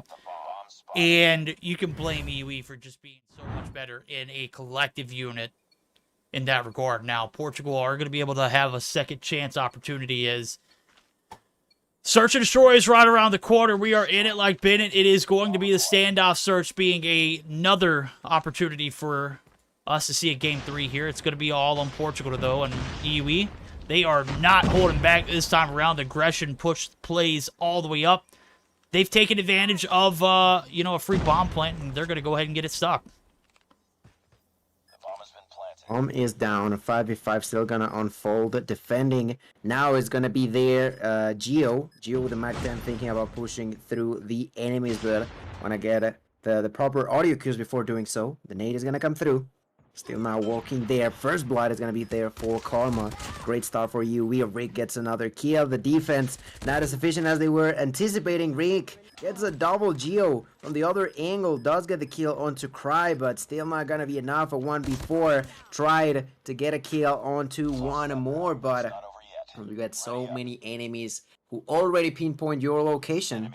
It was just a matter of time, of seconds for him to get taken down. Oh, you're absolutely right. I mean, you got 4 left alive. Geo finally able to push the barrel side, gets 1, but by the time all that happened, the bomb was planted, and 4 of his homies had already passed. So we're going to have a 3-2 split, 2 on the back alley push, and that's going to be Kree looking to open up the floodgates there. He's going to get a little, worried with the shots, and is going to be able to force back and retreat. Now, FM is probably one of the snipers we need to keep, an eye out for here in the Search and Destroy. Granted, this is a crossfire. My guy had a beast of a game. This team is known for, one player carrying and the rest kind of trying to contribute but not putting up the numbers necessary, kind of like what we saw last game. Well, last week, FM dropped 14 and was just a heartthrob. Right now, he hasn't picked up a single kill, but results this time around is going to be 3 players left. Karma, oh my goodness. Pedro, we'll see you next round, homie. Gets blasted into the oblivion, and now Morpheus on the flank, might be able to make something shake here. The bomb's going to be collected. Still a 3v3, but a minute left, and not a lot of traction here on the site here. The cubby is where we are going to see 2 players from EUE hold it down, but Rick, the slide peek, advantage in favor again. Now it's all on Calabuso. Can he drop 61 in this search? Probably. I mean, maybe imagine if he was able to do something like that. Bomb is going to be planted, and Calabuso trying to roll into this 1v3 situation. A bit of a donut situation for him, he hasn't gotten any kills just yet. Dropping that concuss nade, not going to land onto anybody now pushing. There's someone behind that head glitch. That's Karma. Karma there, not going to be able to defend, but there's the second player to follow through with that defense. Rick, yet again with kill, 5, 6 even for him. Doing a phenomenal job so far this game. UE starting yet again heavy against Portugal. Yeah, indeed. Now 4 kills on board. Rick being flawless so far. In the trenches, 2 rounds solid on the attack now as we're going to see the 3rd ensuing. And 3 players looking to hold the A site. Geo, he's done great there on the flank through the middle. Kree right here to try and get the revenge. His mid-box is compromised, but Geo's not going to give him anything to work with. And you got Morpheus on the opposite side. Oh, Kree. Good shots. Does the deed. Falls back. Rounds the corner. Kree does find 1, but Pedro's going to be able to get the revenge. Rounds coming through. That is going to be the 3 for 2. Player advantage still in favor of EUE, and they have been flawless in the search so far. And I think one of the things that I appreciate about this team is they take constructive criticism well. And their search plays have been a lot more solid recently. Still not convincing where I would like to see them as they're one of those up-and-coming teams. But certainly a big improvement since the first time I've seen them. Now Calabuso in a 1v3. Is this the same thing that happened last round, Gil? Is this? Yeah? Bombs planted, 40 seconds on the clock. Pretty much a copy-paste on what happened on the last round. Well, let's see if it's going to be the same outcome for Calabuso. right now. He's gonna be spotted to that concussed nade. Now, they know where he's at. Only a matter of time for them to be pushing at once. Less than 20 seconds on the clock. Carabuso just running around like a headless chicken, trying to figure out a way to defuse this bomb. Gets the first blood onto Karma. Yet again, gets spotted, but not by Rick. It is going to be now, I think that was Greed, who gets taken down onto the snipe shot by him. And it was almost the same, you know? Gets the kill to Karma and gets taken down. Indeed. Now it's not a team deathmatch either. Obviously, it could be a bit team deathmatchy, but once that bomb goes down, there's an objective on hand, and you know it kind of makes and forces the hands of teams and players to play a little differently after doing so. And Calaboso, you can zoom around all you want, not gonna be able to find a second round clutch there. The 1v3, obviously, it's tough, but nonetheless, the team effort here from Portugal has not provided any kind of support for them to find a round here. Morpheus, he's going to be naded. First blood coming through. And now the push towards the A site. 2 players there to push. Kree has been pretty damn good. Is going to finally get shut down. Geo starting to pick it up. I kind of like the vibes there. The A site held the Cubby and Pedro right there on the head glitch. Rick looking for the shots. Karma looking to find one. Does get one. Now you can see Geo pushes back. Oh, get dumpstered. Right next to the canister, right next to the barrel site. Put him in the dirt. Now, bombs planted, 2v4. Can FM provide some support here? 0 kills on board. We'll see if he be able to... No, Says has got him. That's it. Calabuso now, 1v3. Copy pasta, wrong. It's a 1v4. 30 seconds on the clock. Ain't no way, ain't no shot, ain't no happening here. It's again Calabuso when he gets in this situation, going through the side of Market. Gonna find the first enemy. That's Rick. Gives him a jab in to the... Yeah, at that point in time, he was just... I think he was just so sure that Calabuso has been consistent on his movement that he was surely gonna be onto the Market area, right? Like... It's... Oof. That's tough. They're just reading him like a book at this point. Not only him, but the entirety of the team has not been able to keep up against the side of UE. They've done a spectacular job so far. The defense just not being there for Portugal. This time around, though, it seems like they're going to take it slowly, one step at a time. They want to pick onto their moves. Riggs with the bomb in the side of Granny's. Not going to find anyone quite yet. The one defending that side is going to be none other than Morpheus, who hasn't found a single kill. Verdict.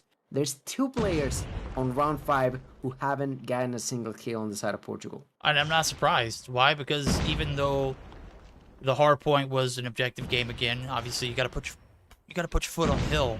It was just a one-man show, and Calabuso can only do so much.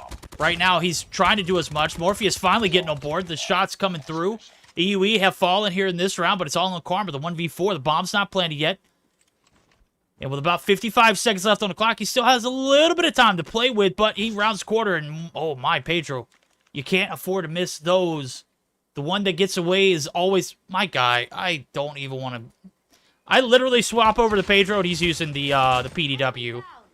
And you deserve that, homie. I wish Karma would actually body shoot you right there. Put the PDW... Put the PDW down, homie. Whoa, Karma picked it up. Bruh. Oh, get spotted there at the very end. Could not. I think he just didn't check that corner properly. He kind of glanced over it, but didn't really get enough information from it.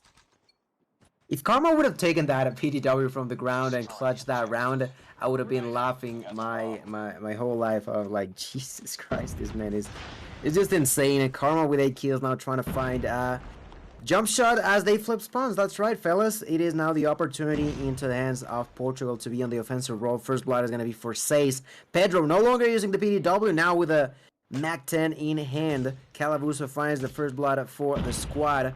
Bomb carrier. It is going to be Geo going through boxes. It seems like they're trying to clean the side of Alpha first. It's not going to be an easy path, but it's certainly going to be one for them to take here.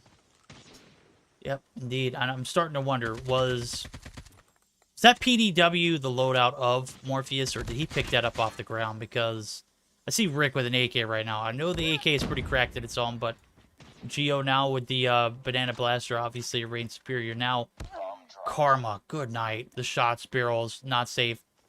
push up to A has been a flop so far, and you know, the side of Portugal can celebrate, I guess, for one round victory, but they're going to need to find 5 more if they want a game 3 life. They do clean sweep there, and 2 players left, standing 2-4. Maybe a little bit of a momentum shift. Maybe they heard the PDW laughs. Kind of like one of those embarrassing moments where you're like, oh, you caught me red-handed with a PDW, and I just got absolutely dumpstered. I'm going to take it seriously now. And my guy Pedro is with the CBR in his hand, so maybe that was the instance. Maybe, you know, the attack plays better for them because they're the aggressors, right? They're the ones who knock. Well, for now, they've taken 2 rounds in a row. Wait, was it 2 rounds in a row? I think it was. Yeah, it's 2 rounds. Yeah. 1. Yeah, 2. Trying to make something happen in here. The one pushing now. Calabuso, Mac 10 in hand, gonna find none other than, I think that was Karma. No, Karma was at a distance with a sniper ready in hand. Karma was not happy by Calabuso taking him down so many times early on into this game, now taking him off the list. First hand here says, gonna be finding 2 enemies at once. Does a lot of damage, but not really getting a kill, but does get the information for the remaining of the squad, aka Cry. Cry right now on the outside of Granny Says, gets a kill with a nade. Verdict is a 5 versus 3, and yet again looking dominantly into the side of UE. Oh, snipe for great, by the way. Yeah, I caught that from third dead body perspective. I don't know why, I just couldn't help it. Pedro gets dropped, Morpheus gets dropped, literally a foot apart. And Greed is on a little bit of a rampage right now. 5 kills on board. Karma has been the story, though, of this UE team and their success with the snipes. Looking to hold off the push. Geo with a slide peek, not going to fool. Rick, Karma, the 1-2 punch. The combo is in. We're on match point. And how have we gotten this far? So Portugal down pretty bad right now. The hard point loss. You had a player drop 60 and you lose. The search and destroy, you don't have anybody dropping 60, but I'm shaking my head. I'm scratching. I'm like, God, somebody somewhere has got to see this and think, man, maybe we see some potential in these players, or maybe we pick up some players and something shakes. But this is it. Calabuso and Geo, they're going to be the last 2 alive. 20 seconds in, and the game looks like it might be already over. I'll be honest, I was looking at the stream and saw that kill from Karma being a wallbang to kill Calabuso. That was his nasty shot, but now Karma gets 1, looking to get 2. Calabuso going back and forward with a Mac 10. Karma just bloodthirsty. Verdict, that wallbang was not enough, bullying the side of Portugal like no one else. Gonna end up this game, end up this series 2-0 in favor of EuroElite, doing an outstanding job to just go over the side of Portugal. Had no chance of opportunity to win this one up. At least not on S&D. No, not on S&D, not in the hard point. It's Hard not point certain. kinda, but yeah. No. You're telling me you had 61 kill player on your team in Calabuso, yeah, that's true. and you couldn't find 250 seconds on the hill. There's guys, something that needs to change. Absolutely. There's a problem. There's an issue. There is something much more deeply rooted here in Portugal that I don't think, you know, you heard the comms. There's obviously something not right there, right? Okay, EUE, they come through, they handle business. 2-0, 20 points awarded for them. Now is, we're going to get geared up for our 3rd series. I don't think I even want to talk about that last one, to be fair. Calabuso is cracked. Portugal, you kind of sold the hard point, bro. You gotta find some support role players for this man. I've ranted and raved about him for 3 weeks straight, guys. And his efforts are going to go yet again unnoticed because they have yet to win a series this regular season. Get a rematch against EUE. EUE do exactly what they did in qualifiers. They were flawless. 2-0 win. They're going to earn those 20 points. We're going to get geared up for our 3rd series of the night. We're going to try and make it snappy now as we take a look at it. It's going to be Qlash and Animus. They are going to be on deck. We're going to hear a word from COD Mobile first, and then we're going to take a short intermission as the players start to shuffle into the lobby. We're going to go live as soon as we get all 10 in and readied up, and we'll run through the best of 3 then. First, we're going to deal or hear from COD Mobile, and again, we'll be right back with more action.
gentlemen, due to not having players in the lobby, it does appear as though our third matchup of the night is going to result in a DQ as I'm taking a look at it. It was going to be Qlash and Animus, and unfortunately, Qlash did not have enough players to do so. They are forfeiting, and that is going to be Animus with the 20-point awarded for them. So, third series of the night, scrapped. Fourth series of the night, we're going to be getting geared up for our 117 outbound Illuminati. Obviously in first place. We're going to get geared up for that series and finally be able to get to see 117 outbound on the screen as the last matchup is going to be moving forward. So don't go anywhere. We're going to have that as our last series of the night, and should be a banger. Don't go anywhere. We're going to be right back.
Chat, I made a blunder. Obviously, I'm a bot, and you know that happens. Hold up.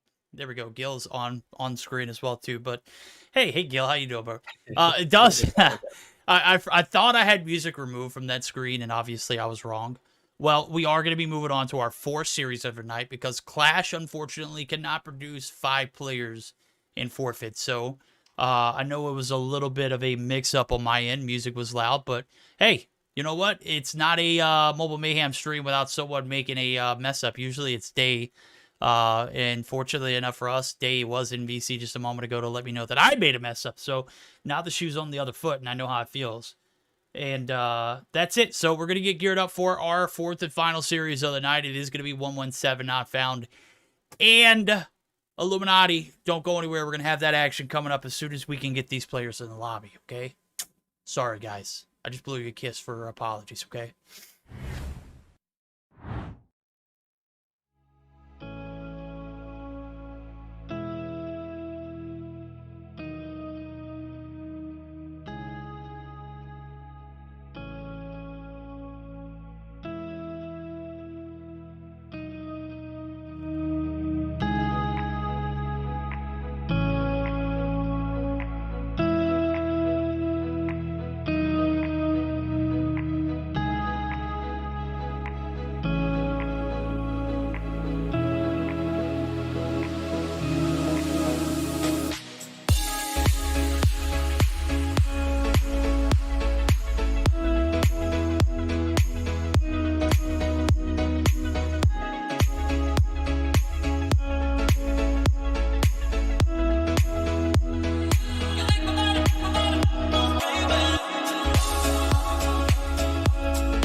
All right, ladies and gentlemen, our last series of the night, 117 Not Found and Illuminati EU are ready to rock and roll. Chat, Gil, fans at homes, viewers, everyone who is witnessing greatness is certainly saw it last game fall very, very shy of a victory, but we're going to get to see this series indeed. It is going to be one of the ones that I've been waiting for and personally anticipating. Obviously, we've been wanting to see Animus play, and nobody wants to play him. They've literally played one series all season long, Gil.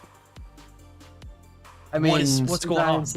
I don't know what to tell you. It's just one of those situations that somehow it all connects to the fact that, like you mentioned, afraid or not, they were not playing against them, and well, they got themselves into this scenario. But tonight, they are playing 117. Illuminati will be facing each other into a best of 3 this day. Verdict, what are the maps going to be looking like for them? Yeah, we are going to be looking at it right now. It does look like we are getting geared up for it. It is going to be a hard point firing range. Starting off this series, game 2 is going to be that standoff. God, good night. Have we see the same maps all over again? Hardpoint firing range, search and destroy standoff, takeoff, hardpoint. Is that what that is? Luck of the draw there. Luck of the Irish. No Irish here. Imperium had to bail the night. Unfortunately, couldn't make it, and I think he's living his best life, and I'm happy for him. So, Gilmania, we got you, bro, and my God, it has been a great one so far. It does look like takeoff hardpoint for game 3, by the way. And thoughts? This is a qualifying team that came through last season in Illuminati and completely shocked the entire scene. They are known to shake things up. They have great search and destroy play, have some pretty solid rotations in hardpoint, but they're going up against the 117 Not Found team, who has arguably been one of the more improved, inconsistent teams to being consistent recently. I think that's where I was going with that. But the Spanish connection is real here with this team, and when they are on, they are a demon team to take down. Am I right? Which one of the two you said that also speaks Spanish? Because like I heard about them, but I wasn't 100% sure. So 117 Not Found, the team on the red side, Yeah. they're going to be the Spanish connection. That's the nickname that we have came up with, because all of them speak Spanish, and they are just a dynamic team to deal with. Obviously, they've got Karma, Jazz, Lucky, Cosmos, Dark Wizard, and I've made compliments about them being some of the most cracked players in the world, but I've also made comments such as lack of consistency being, a factor. But here recently, they have been just one of the more consistent teams, even able to take down Nova in one game of the best of 3 last week that we didn't get to see. So it's a give and take system, right?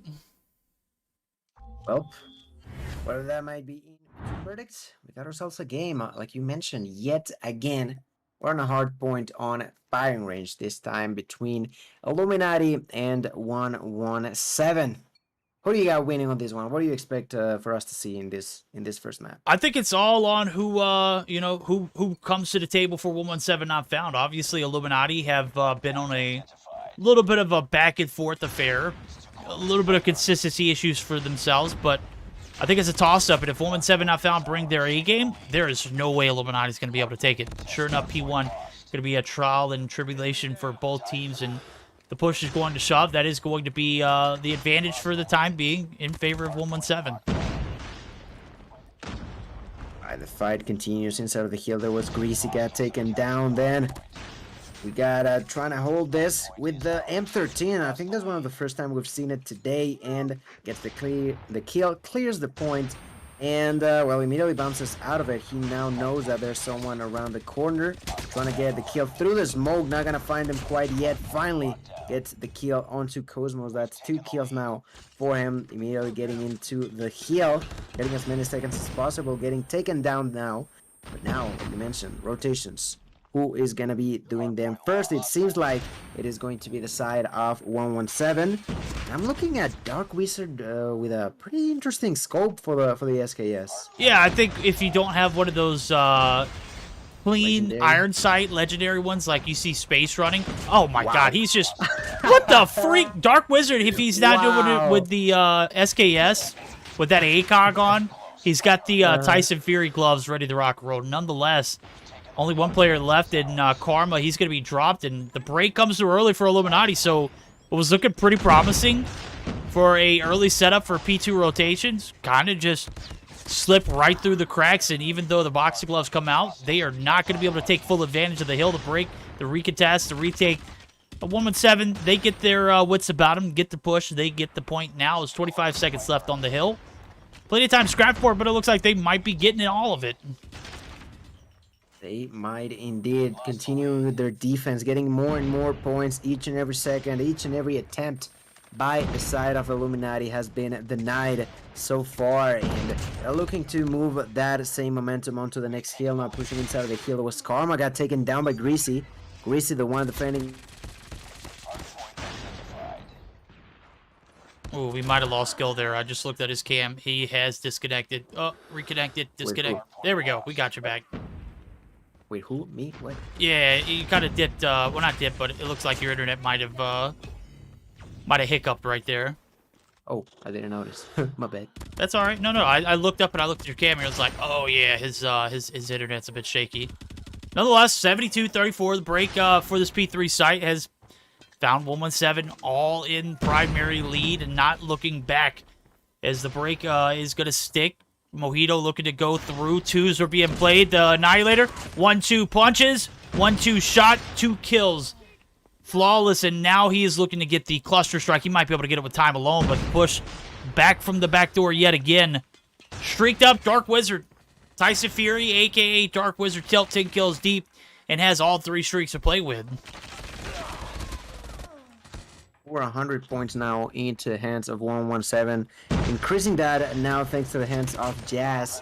Jazz inside of the hill, getting the scrap time, finding another kill onto trying to hold this, and Illuminati just not with their A gameplay in here. Mojito is gonna be the one to try to get there, but Jazz still being on the trailer, gonna be defending his allies at a distance and continuing to do so for the longest time now with the Pred Missile, finding another kill now onto Mojito. He's straight on bullying Mojito.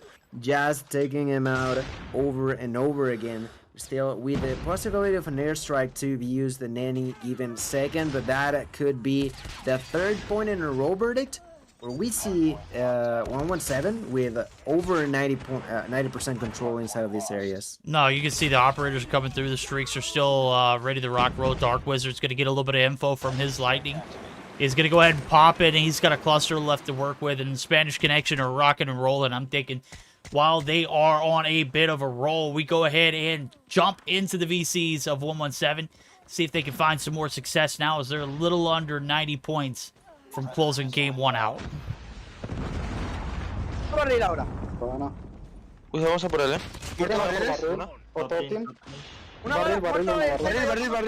media vida.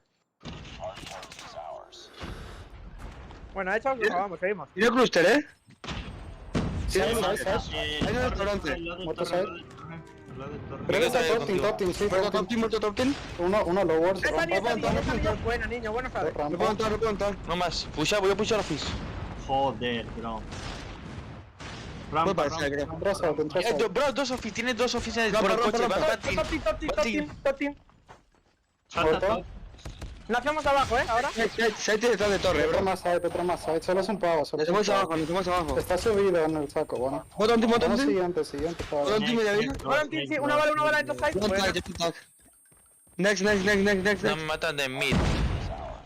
Side. La ventana de next. Voy. Estoy una bala. Por barril, entra por barril al next, Más P1. Ventana. Tío, qué pisada, ese cabeza a la izquierda, entrando a la izquierda. Muerto. Bueno. No, izquierda. No. Está mal, No puedo entrar, coche. Muerto coche. El barril. No, Boron team están, Boron team, Otro más. Boron team uno. Palmera muerto. All right, you can see it now. Still a 100-point lead in favor of the Spanish Connection, 1-1-7. A lot of success here on the break. 40 seconds left to fight for, and sure enough, they are inching by inch, closing this game 1 out. And I gotta say, Illuminati are just not even remotely close to contending at the moment, Gil.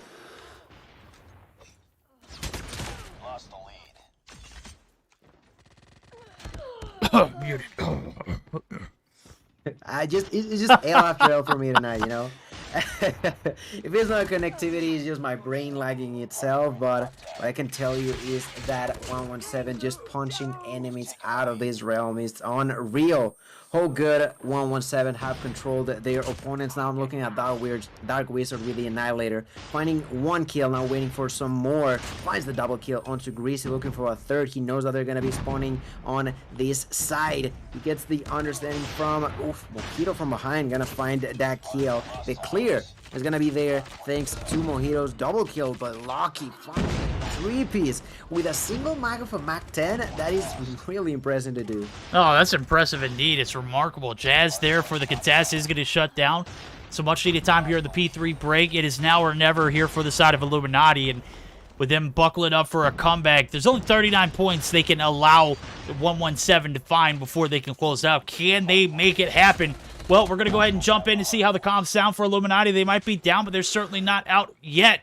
We'll see if the comms, are on point or if the morale is down low as we do go in for our second listen in with Illuminati.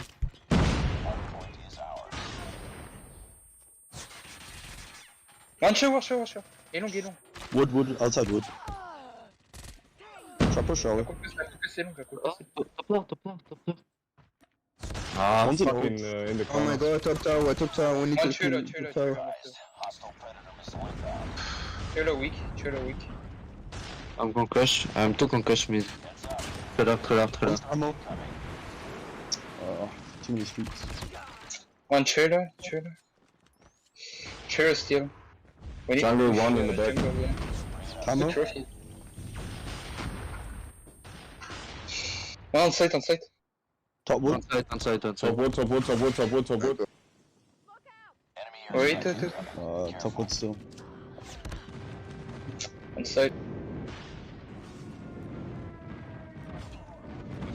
Gil, that is it. Surely was listening to the comms. You could hear it get a little quiet towards the end. They already knew what was up. That is going to be 117. Not found. Absolutely finding victory in game one, 250 to, I think it was like 111. I mean, this is a time where the comeback, or 101. I give them a little bit more credit than necessary. This is a time where I could see a comeback happening, especially with a break coming through in P3. But when you're looking at, nobody even remotely close to a minute in the objective, and then you've got Karma, who's just zooming around the map, 42 and 23 with 56.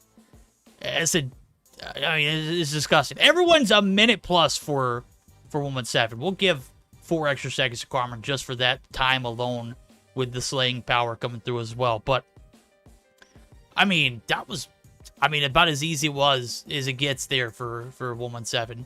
Illuminati, they got a lot of work to do. That hard point looks sloppy as hell. And that continuous work from 117 was just so perfect. Like you mentioned, with everybody with over a minute inside of the hill, they were just pretty much rotating people in and out of the hill and making sure that the majority of that time was being taken into their hands, allowing them to win in a way pretty easily. And something that we heard from the voice comms over at Illuminati, too many streaks. Although, like you said, it could have been a money hill for them at the end if they were to be looking for a comeback. If your enemy has multiple air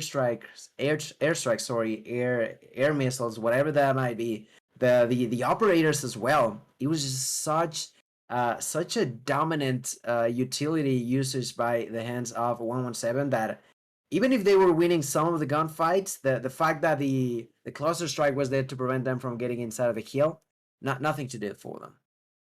Oh, you're absolutely right. Now we're going to gear up for a Search Destroy to determine Illuminati's fate. As much as they have shown promise in Search Destroy and being one of the teams that when you're you scrim, that 117 is going to give you a run for your money regardless of what the case is. I think 117 has been one of those teams that has consistently been dominant as well. So it's going to be a battle of titans here as we are gearing up for our second game of the series. It is going to be another Search and Destroy on standoff. And obviously, this is make or break for Illuminati to get a few more points on board, or for 117 to close the gap. As I was taking a look at the standings, obviously, they have been updated. And right now, as it sits, just to give everyone a bird's eye view, you've got Animus with 60. You got Nova with 55 and, tied for second, Illuminati. They're able to at least get one game out of this series. They'll set themselves up for, a 1-2 seed guaranteed. But again, we're still early in the season. 1-7 are still early in the season as well. They, 15 points is where fifth place kind of drops off for the rest of the leaderboard as well. So, I mean, anything could, happen from now and between the end of the season. Obviously, for story's sake, we're looking at a team who is trying to defend that #1 spot. But with Animus getting the free 20 points earlier on the backs of Qlash, DQ, and are forfeiting, kind of hard when you've got to, perform for your money. And Animus has only played one series so far. We'll see if Illuminati are up for the task or if we are going to be looking at another 2-0 across the board. Gil, I know I was talking about some of the talent that Illuminati brings to the table, but when we're looking at snipers, there is nothing better than the combo that Lucky and Dark Wizard brings to the table. So I think we're going to be spectating Lucky off the bat. Absolutely feel like that could bring a lot of show match for him. DLQ in hand, currently going into this tank, waiting to see someone. The side of Illuminati decided to push into the A side. Bomb is going to be planted by Star Lucky, like you mentioned. First blood for him, annihilating General Gore. Mojito answers back by eliminating Dark Wizard. 1 kill traded on each side. The one pushing could be Lucky, getting another shot this time onto Mojito, looking to get some more damage dealt. I think he's pretty capable of doing so. Karma getting another kill. The push moving on to the A side. So many players are getting closer and closer into the side of trying to hold this. And Starik getting another kill for the team. Going for the double, getting it. He's Ali getting a kill as well out of nowhere. This is going to be a 1 versus 2. Once a second ago it was oh my god, Karma does a lot of damage on both of them. Verdicts. A 4v2 turned into a 1 versus 2 for the side of Illuminati. I feel like they somehow got too comfortable with their situation and really didn't capitalize on it. Yeah, they got a little cocky with their pushes, a little cocky with their shots, and Lucky does find 2 off the bat, but pushes to Cubby side, a little bold ego chow, doesn't pay off. Now Gore did get first blooded last round, does a little bit of first blooding himself. Bomb is in a maximum spot, it is going to go down. Jazz going to be able to seal the deal and get Toby taken down. Bomb's been planted, so 37 seconds on the clock. Now the pressure's rising. The 4v4 retake here for 117. Cosmos, slide peek, beautiful on point. Starker's dropped. He was a demon last round. Greasy, not in the equation. Gore, dropped. Jazz, 3 right there alone, and Mojito in a 1v something scenario. This time the shoe's on the other foot. That is going to be 117 finding some success here in the defense. They get the defuse. And the round's going to be in their favor. Yet again, tied up. 1 for 1. We have seen. Will they continue that pattern, or we see it break early now? Is a solid round there. It was a 2v4. Not convincing for me, but a win's a win regardless. Well, 1 round is not enough to take it to a game 3 here. You need to find 6. And 1-7, they have their wits about them. It's kind of difficult to take them off. So right now we're beginning with round number 3 yet again. The bomb immediately planted by the hands of Illuminati. The sniper shot is going to come there for Mojito, but immediately gets blasted by Lucky. Lucky right now with 3 shots. The push going through the barrels. A nade kill for Lucky. Getting even more damage. Landing the double. My. Good night. Karma and Lucky doing all the job necessary. 1 versus 3. Greasy is the only player alive. He's going to find the first enemy on a great head glitch. 20 seconds on the clock. He's trying to get the first blood, but Karma is going to say no.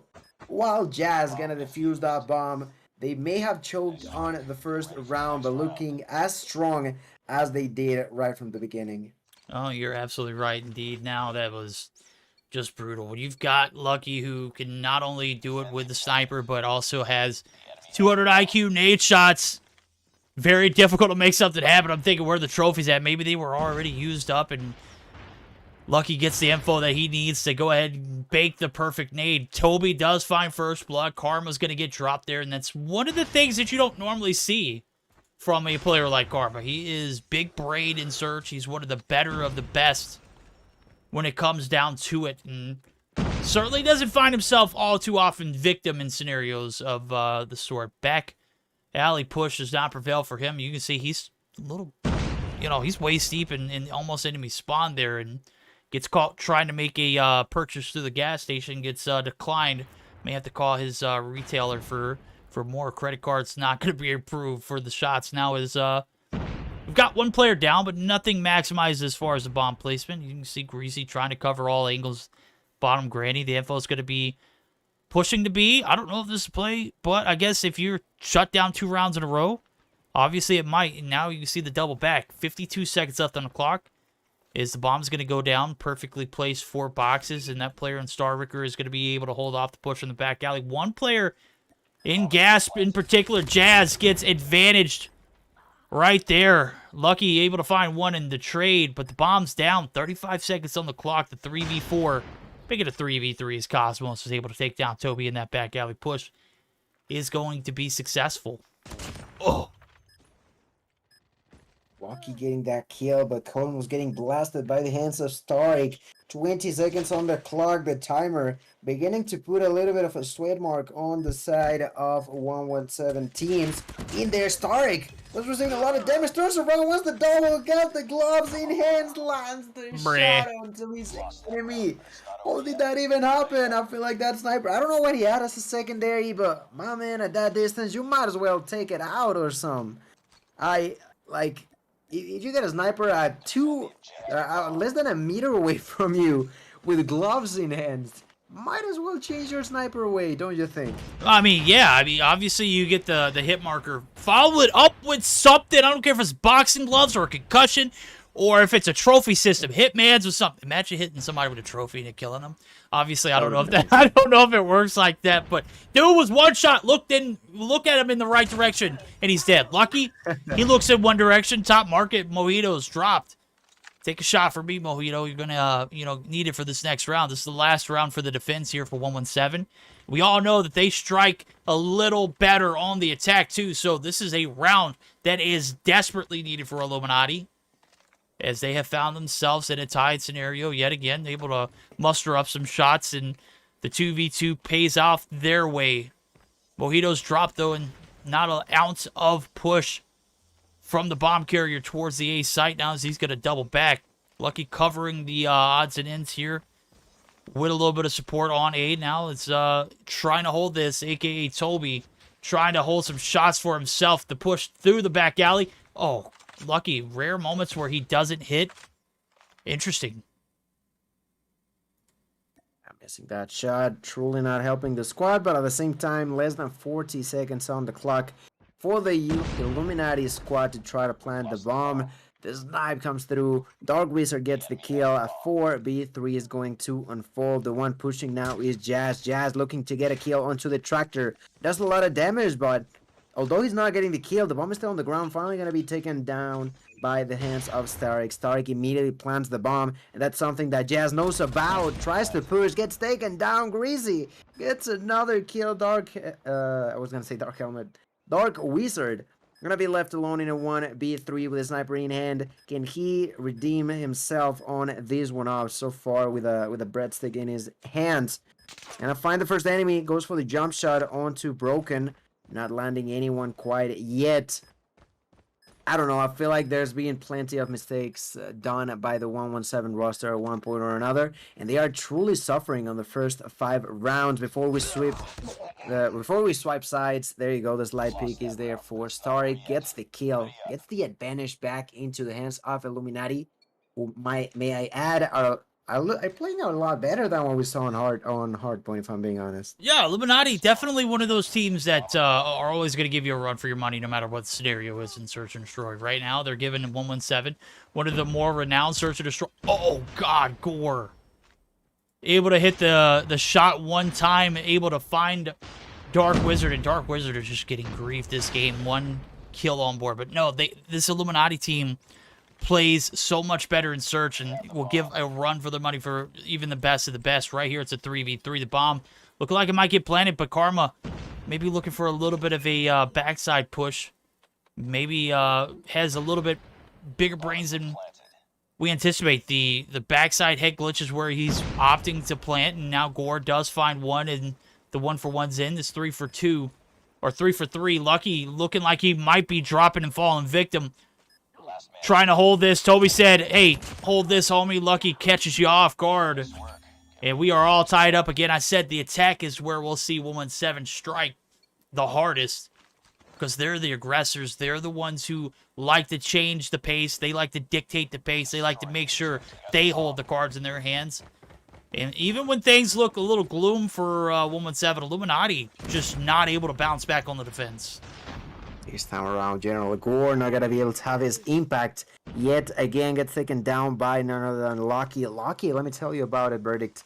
11 kills so far, looking to get some more. Looking at Broken, he knows that someone could be around at the corner looking for a wallbang, and barely missing those shots. Mojito gets the answer back onto Jazz. The bomb is down, like you mentioned. The aggression coming down from 117 is real. In here, Lucky gonna find the enemy, misses the first shot, goes for the second, misses again, but Dark Wizard is there to make up for it. Takes down Toby, takes the double onto Greasy, leading to a 1v4. Karma gets another one. Starik in a 1v4, just running out of chances here.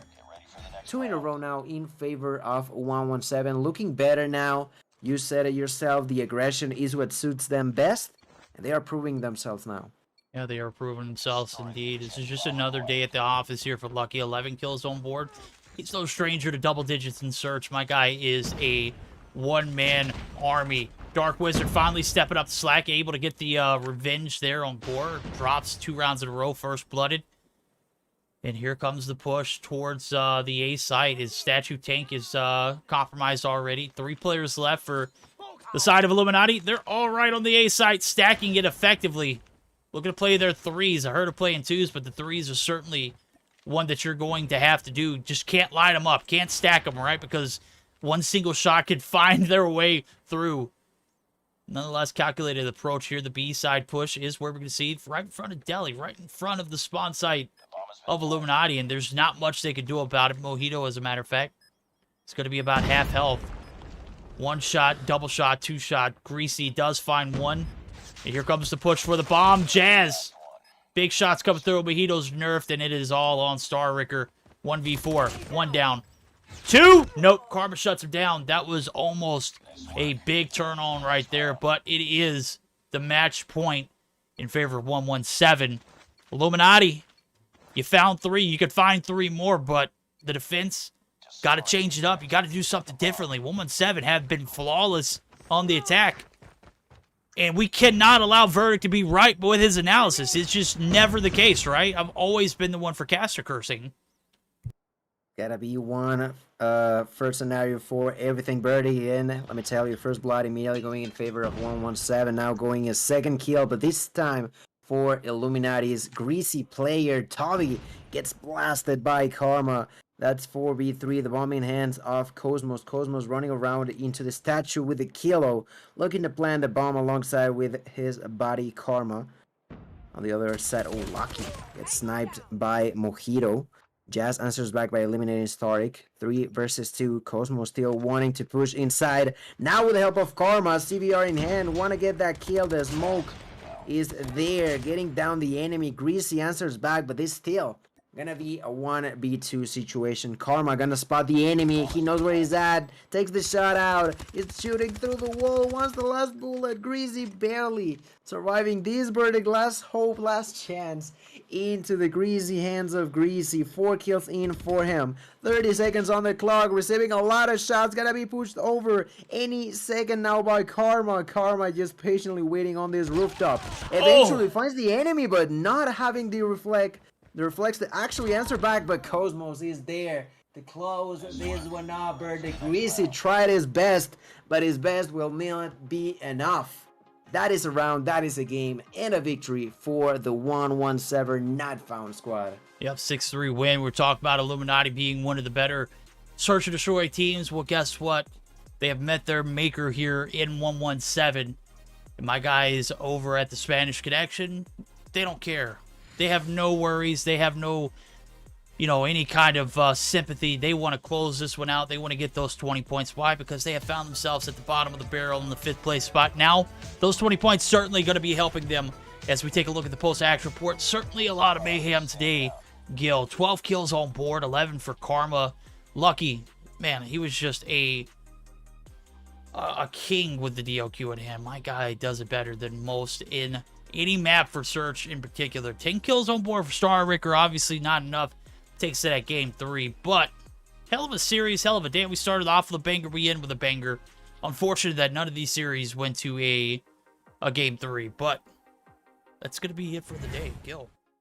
Take a look at the standings, but if you're just now joining in, the results, they're in. It is certainly one for the ages here as Nova damn near dropped the bag against Anarchy. My God, that was a hell of a series, was it not? It absolutely was, man. I feel like they should have won, but it is not easy against someone like Nova. You gotta go all the way as quickly as possible, or else you are just at some point run out of fuel, and they will catch on to you. That's exactly what we saw. But with all of that, we will be done with today's matches, and I do believe that we got the standings updated, right? Yeah, we got the standings updated. We'll take a look at that right there as we'll get a quick peek before we jump out. This could be Animus in the #1 spot, 60 points. Nobody wants to play them. Why? Because they're so OP. Well, we've had 2 forfeits already, and Animus, they're going to get a free pass today as well, too. So, 55 points for that 2nd place spot. Illuminati going to be ending off where they started the day. They were #1 spot, though, and they've moved down to 3rd. EUE, they're slowly climbing the ranks, too. 45, some solid performances. 117 not found. Still sitting pretty with a 5th place spot, but that much closer to closing the gap with 35 indeed. 6th through 10th, it's 15, 10, and then a 3-way tie before last. Locks, Portugal, and FN420. Didn't think I'd see FN420 right here at this spot, but obviously they didn't play today. I don't know if it would have made a difference, though, because they have just not been very fortunate with maximizing with the opportunities they have been given. They're an invited team, and one that made it to the semifinals last season, or the quarterfinals rather. They played in the bronze matchup. They placed 4th last season. Right now they're sitting at a fat 10. That's pretty upsetting, am I right? It really is. Even before we started the stream, I was really confused because I've not been able to see 100% of the games from them, or by that matters the US team. But from what I've seen, from what I've heard, there's something going on in there that truly needs to be changed. They need to step up, and they gotta do it now. We're almost halfway through the season, if I'm not mistaken, and them being on last place, yeah, tied up with 2 other teams, but being on last place, mistakes have been made, and they need to be fixed ASAP. They do need to be fixed ASAP, and got to give a huge shout out to everyone who came through as far as viewer-wise. Obviously, we didn't get to deliver that Animus series. I know a lot of you were upset about it, but I also got to give a huge shout out to, you know, the admins and, more importantly, to Guildmania as well for coming through. Make sure you all give him a follow, as he is known to drop in time for time when, you know, Imperium isn't available, or even in NA when I'm not available to Castle Thursday. So, make sure you do give him a follow, ladies and gentlemen. We are going to get geared up for a raid. Make sure you stop by Bobby's stream tonight, because NA is going to be popping. And you already know the action is going to be hot over there with Bobby and that bot day casting on the 1s and 2s. So we're going to get geared up for a raid. We're going to see you back on Thursday, as tonight has been rather successful. We got 3 series in. We didn't get a 4th in. Of course, I don't think we're going to see one in the month of April. And thankfully, Thursday is going to be the last Mobile Mayhem stream for EU. So of this month, we'll see you back in May, where things will start off earlier. And surely, hopefully, we won't see any kind of forfeits or DQs. But again, you can't spell EU without DQ and apparently FF. So we can dream about new forfeits, you know? Yeah, there we go. We can dream. We can hope. We can wonder. But it is what it is. It's a part of the scene. It's a part of what EU is. So we'll see you back live for Thursday. Don't forget to join Bobby and Day tonight on the 1s 2 for Mobile Mayhem NA. We'll see you guys next time. You can't leave without kissing the homies, and this is one's for all of you that are still here. You're real ones. All right, we'll see you next time. All right, we are...